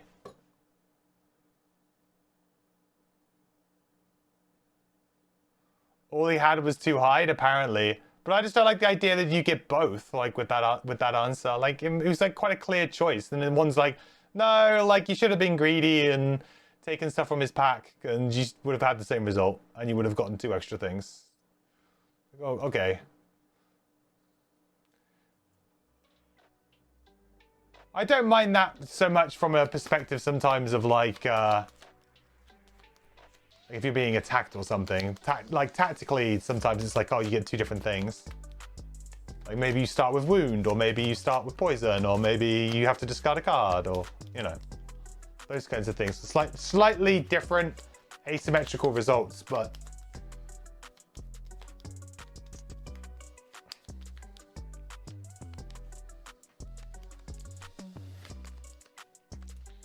If it was like a specific scenario that was different, that's cool. But it's just 1 random side scenario both times. If it was like an actual, like, a different scenario, then that would have been cool. Greed wins, yeah. Right, we get 171.2. So we'll quickly go and read that. Yeah. 171.2.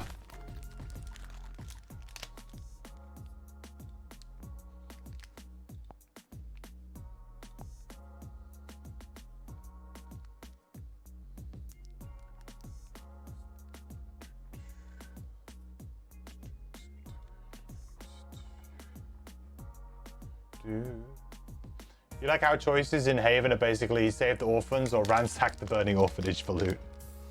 Yeah, well apparently this time ransacking the burning orphanage for loot was the correct choice.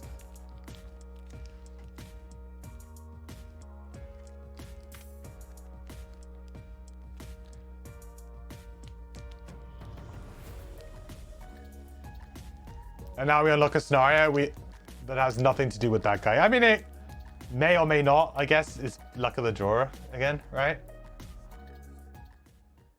Let's listen in. You look down at an ancient sheet of stone. Hardly the riches and jewels you were expecting.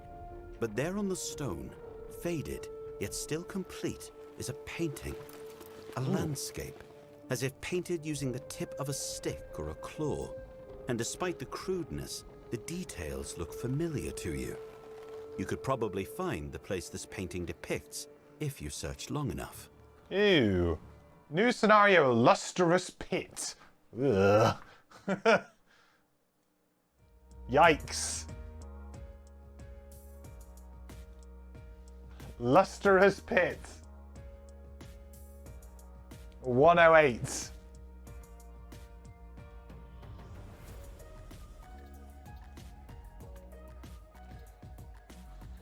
Completely standalone, that one.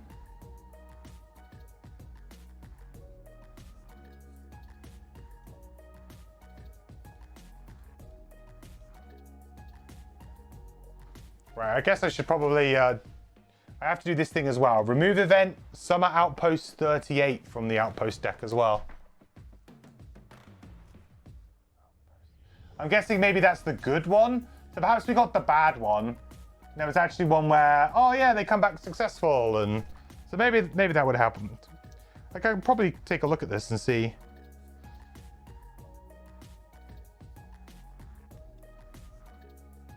Oh yeah, so we would have gotten some really good rewards if we had drawn the other one. That's just unfortunate. I guess we got unlucky. The other one's really cool.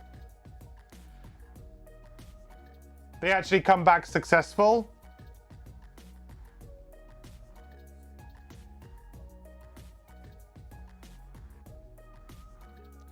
Well, that's swingy as hell. The other one, you would get so much stuff.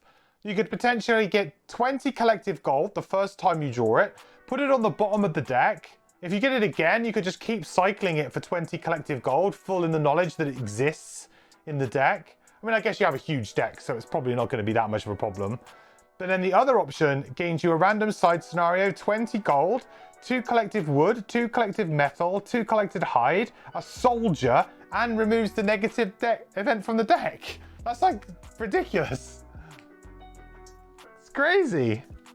It's a massively swingy event. I guess we'll never know.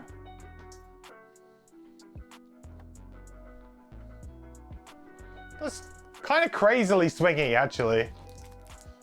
Don't know if I'm a huge fan of that. We'll never get that outpost event now. That gains us basically all of the stuff. Yeah, we drew the null event, basically, yeah.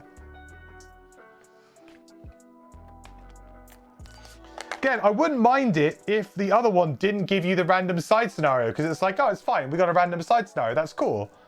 But it seems like, you know, we basically got the worst possible option out of 4 options. You know, we got the worst possible one on the worst card. By trying to be, like, chivalrous.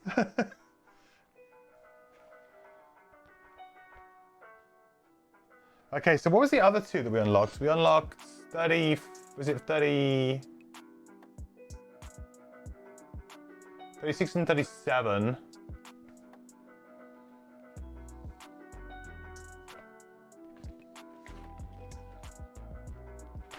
Do.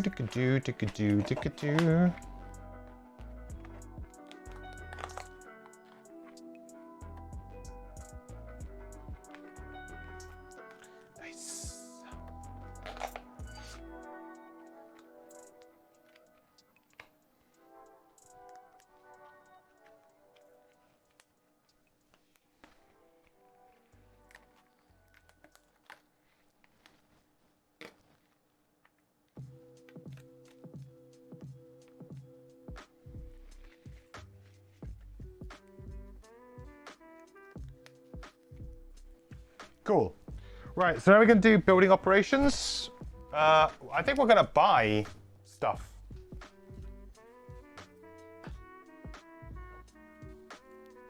So I think we will buy this. So it's 2... So 4, 8, 12. We need to spend 12 collective gold.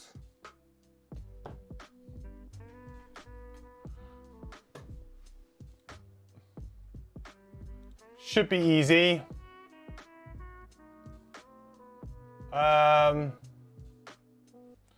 Sure, I'll spend it all on my trapper. And that will give us...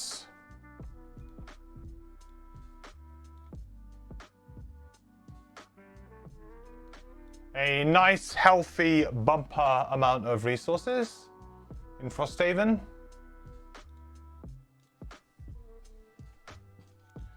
Plant herbs. I think at the moment we got arrow vine. No, we haven't. We got, is it axe nut in there right now? I think that's okay. I think we need another one.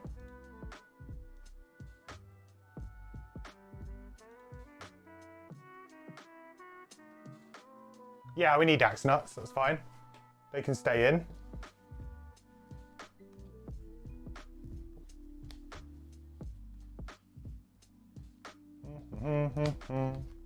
Then everything else doesn't really do anything.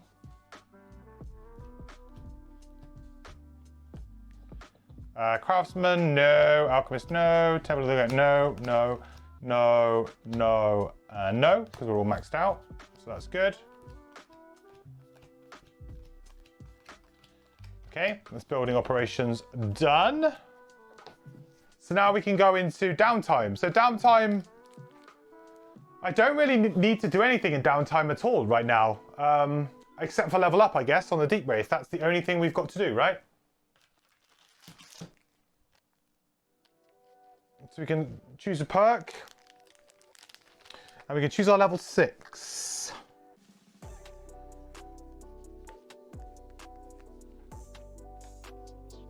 Alright, so for 6, we have... oh boy. Claw of Doom. Attack 3, stun, create dark 1 XP. They actually went and did it. And to think this was a level 1 ability on certain characters in Gloomhaven. I mean, it's a reusable stun that gains you an XP and creates the element that your character needs. And it's an attack 3? That seems pretty good. Hey, Braz. How's it going, buddy? Good to see you, my man.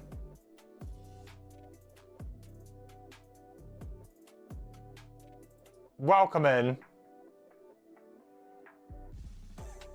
You playing like Call of Duty or something today? If this was a Gloomhaven card, it would have initiative of like 87. No, I would have initiative of 10. And then it's 30 initiative, which is pretty early, actually. Like, it's pretty usable. And then teleport 5 on the bottom as well. That's huge. One thing I've definitely been struggling with a little bit is my teleport. My movement has been, I would say, pretty mediocre on the Deep Wraith. I can consistently move for 3 or teleport for 3. I'm pretty consistently able to teleport for 3. But anything more than that seems to be out of my reach unless I burn a card. So this looks like an insanely good value card. Oxygen not included. I've never played that. Heard good things though. We've got the Remorseless Deep. Brittle. Target 1 adjacent enemy that has Bane. Gain 1 trophy. Dark 1 XP. This is interesting. So I guess what you would do is you would do like a late Bane and then you would do an early this. To then double it. To hopefully let the Bane go off and do 20 damage, right? That's the plan here.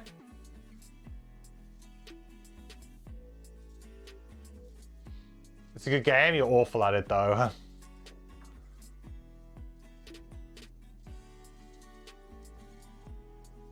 Sunkeeper has a top stun, attack 2, but it's 82 or 84 initiative or something. I'm thinking more specifically about like Frigid Apparition, stun shot. I mean, that's an attack 1, I guess, but stun shot's like,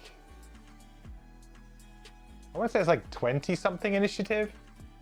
Might be wrong.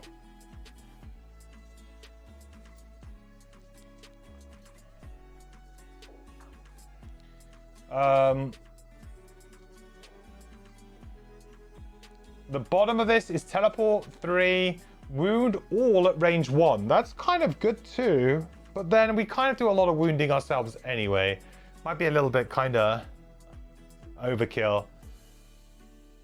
I think for me, this is a pretty simple decision, actually. It's Claw of Doom. Although I feel like the Remorseless Deep is probably the better card overall in terms of like playing the character's mechanic. I know I've only got a few more scenarios left, and I would like to kind of just win comfortably. And this card is like one of the, like a 2-player as well. It's so strong.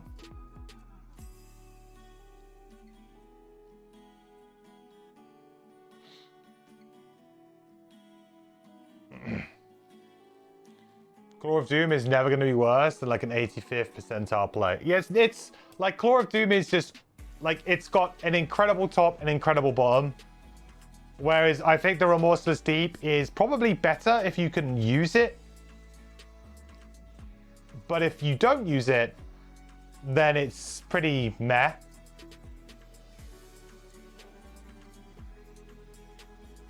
I guess in theory, what you could do is you could just play like, you could just ignore this bit and gain a trophy, create dark, get 1 XP before you go into a room to at least have like dark up, but that seems pretty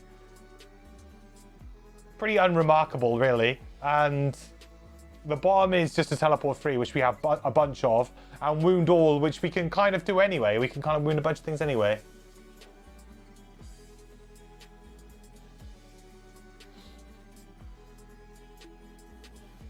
Second card's better for 4 players when you want to assassinate something very scary. Yeah.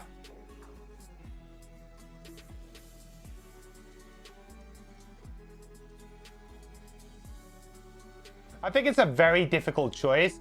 And I like what they've done here. They basically put two very good cards up against each other. It's kind of like, do you take the value card that's just like, it's just super high value, everything that it does? Or do you take the riskier, but ultimately stronger card? I mean, I take Claw of Doom, because I feel like if you're playing 2-player, Claw of Doom's probably the way to go. Because the Remorseless Deep is requiring you to do jump through quite a few hoops that I'm not sure I'll be able to do at 2-player. And to be honest, I haven't been baning regularly anyway, so Claw of Doom feels like the easy choice for me for how I've been playing. But that's a very difficult decision. I think if I was playing, if I was playing 4-player or even 3-player and I was only playing my own character, I think I would probably go for the Remorseless Deep because it's just more interesting to play with. But if I'm playing solo, I'm trying to have like a good kind of win ratio, and I can't focus on baning everything all the time. I have to do other things, so I just feel like take the reliable card. But absolutely, if I was playing 3 or 4-player and I was only playing the Deep Wraith, I think I would go with the other card because it's more fun and could ultimately just be pretty hilarious when you do it to you basically just kill a stone golem or something like that, right?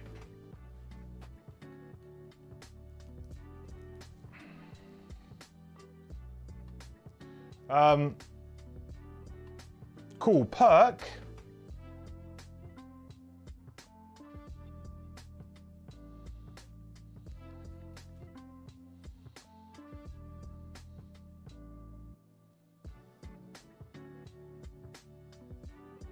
I guess we'll just do this to get more damage.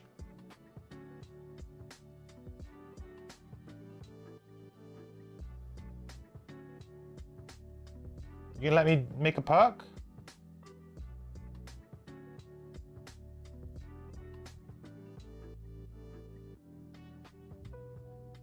Why not? Extra perks 0? I should get an extra perk, right? I should have 1, 2, 3, 4, 5, 6, 7.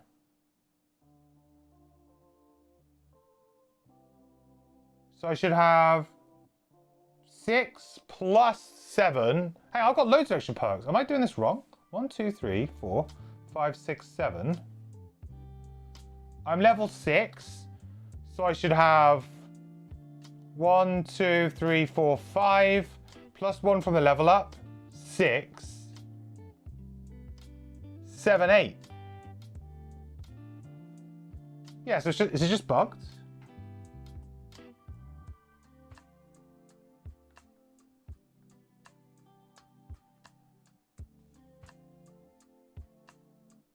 Any?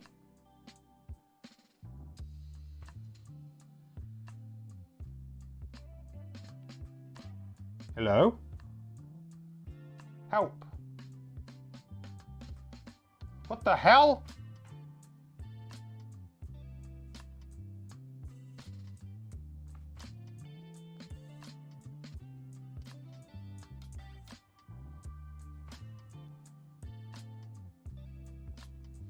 Surprised I haven't completed the Create Dark Mastery. I'll be honest, I haven't even looked at the masteries. Masteries is again something I'm just not really concerning myself with. Why is this being weird? I'm kind of getting triggered by this app today. Like, it's just not being normal. What's wrong with it?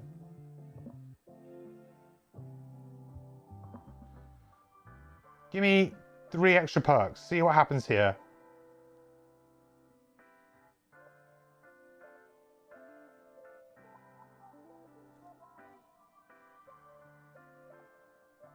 Why is it being odd?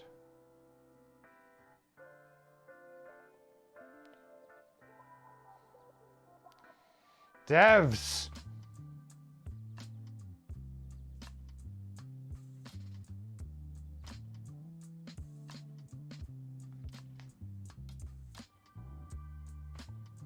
I don't know.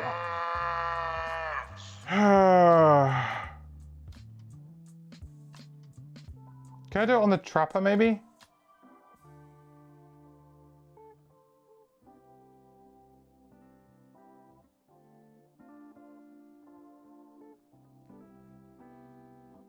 It's just fully broken.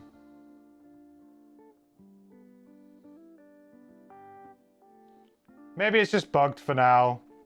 Right, well, we'll just have to remember to do perks. I'll just write a note somewhere to remember to do perks. Next scenario.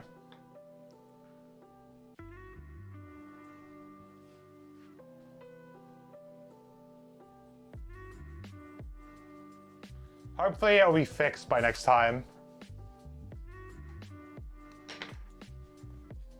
Actually, I'll leave that flipped like that so I remember. And I'll leave it on my table. Okay. So yeah, I don't think I actually want to do anything. I can't brew any potions because I don't have enough herbs.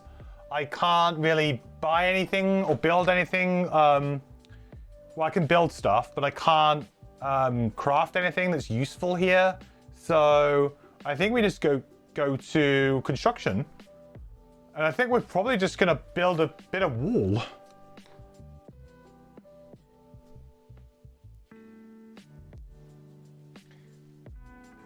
Build the wall. Build the wall.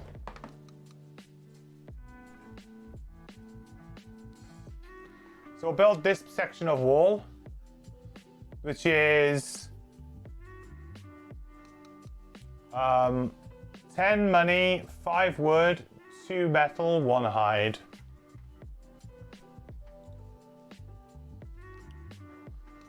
I build the wall to make the Elgogs pay for it. Too soon.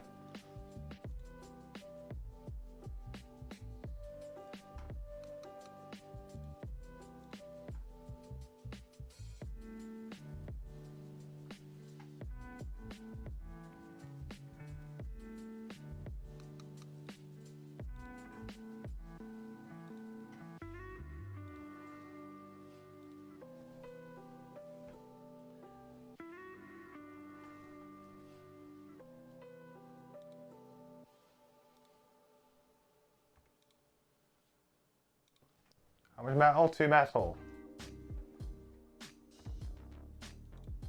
Wood might be a bit of a problem here. How much do I need? 5? Ugh.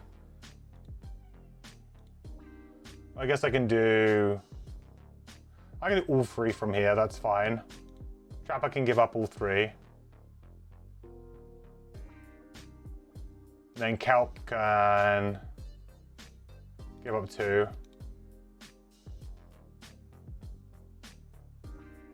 Good, okay, that's everything. Let me just sync this across the app, just in case.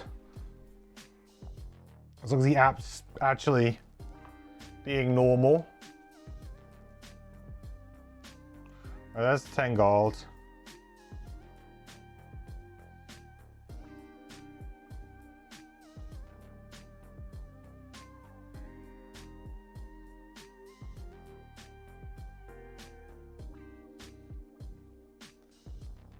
What do you gain for the wall? So the wall gives you extra defense for winter and just generally attacks. Yeah, for attacks it just gets you more defense.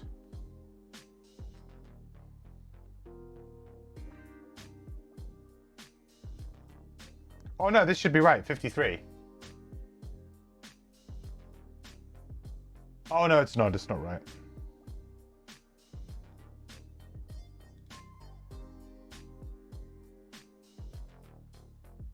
Oh, this is way wrong. I have no wood. I think like it didn't save my progress or something at some point.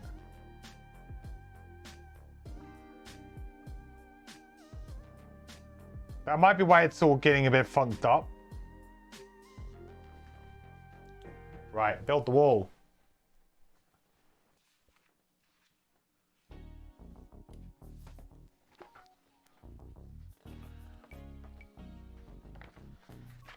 Do. Guessing it's this one, right?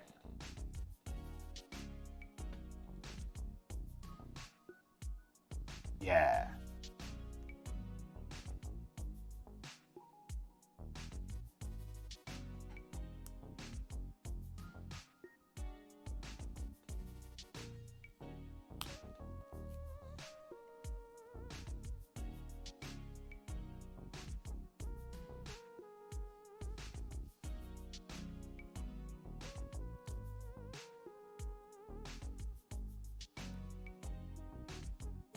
This thing is so hilariously like off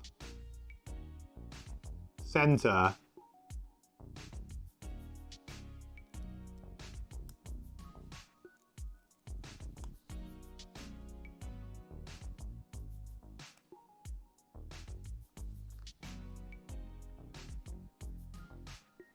Nice. Ain't no Algox getting in there. So I believe it adds 15, right? Walls add 15. I'll double check that. Sorry, add 15, add 5. Sorry, walls add 5 to your defense, right? It says there, and I think you just add it. I mean, I've got it on my spreadsheet, so I'm pretty sure I just add it. Yeah. Yeah, so my defense now is 15 because I have 3 walls. Yeah, that's right. That's all good. It feels like building walls is just way more consistent than doing the perks, right? Next time, more unfettered questline. Yeah, we can do, yeah. I think that's a good idea. So that means the trap has now done 11 out of 12 of their personal quest chat. So that means that we essentially can retire both characters after the next scenario and outpost phase. So if we go do one more quest, then we come back and we do an outpost phase. Then we need to go out and do one more quest. Then we would retire. So essentially we've got 2 more scenarios and we will retire our trapper. What's the trap's retirement goal? To experience 12 buildings being constructed or upgraded. So, and because construction happens after downtime, and you retire during downtime, you would experience the 12th, and you would go up to 12 out of 12, but then you would have to kind of come back to Frosthaven to do an Outpost Phase to go to downtime to retire, right? I think it's a good one. It's one that's really in the player's control, and I've done it every single time I've done an Outpost Phase. I've constructed and upgraded like something. So I've been on track to basically do it in 12 scenarios, which is good. But there might be a point where, like, you might not be able to do that, right? Because you don't have enough stuff. Right, let's put these other stickers down. We need the other board, the other half of my unfortunately split in half game board. RIP.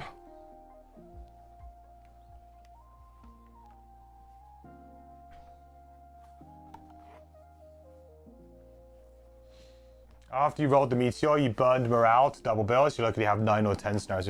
Yeah, I decided not to do that to try and go for the max morale, but yeah, you can also do that too.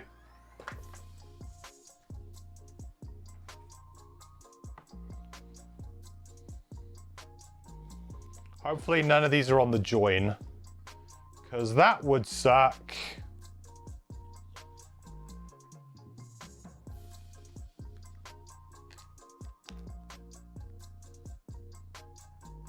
The Dead Mile.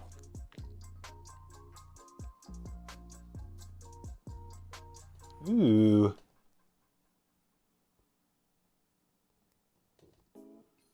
Ooh. Fun.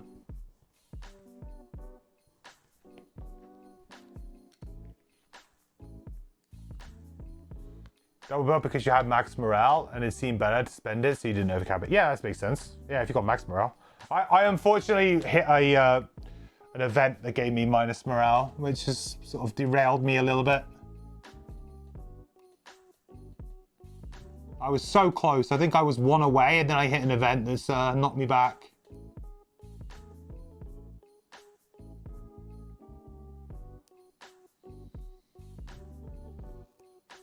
Seems like a pretty good stick. Yeah, there you go. And then we got the lustrous pit. We don't talk about the lustrous pit. Yikes.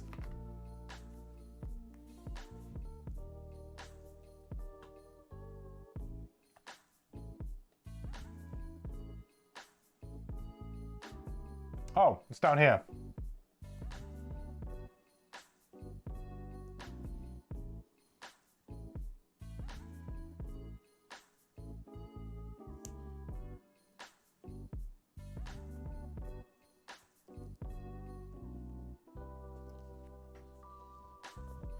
Beautiful.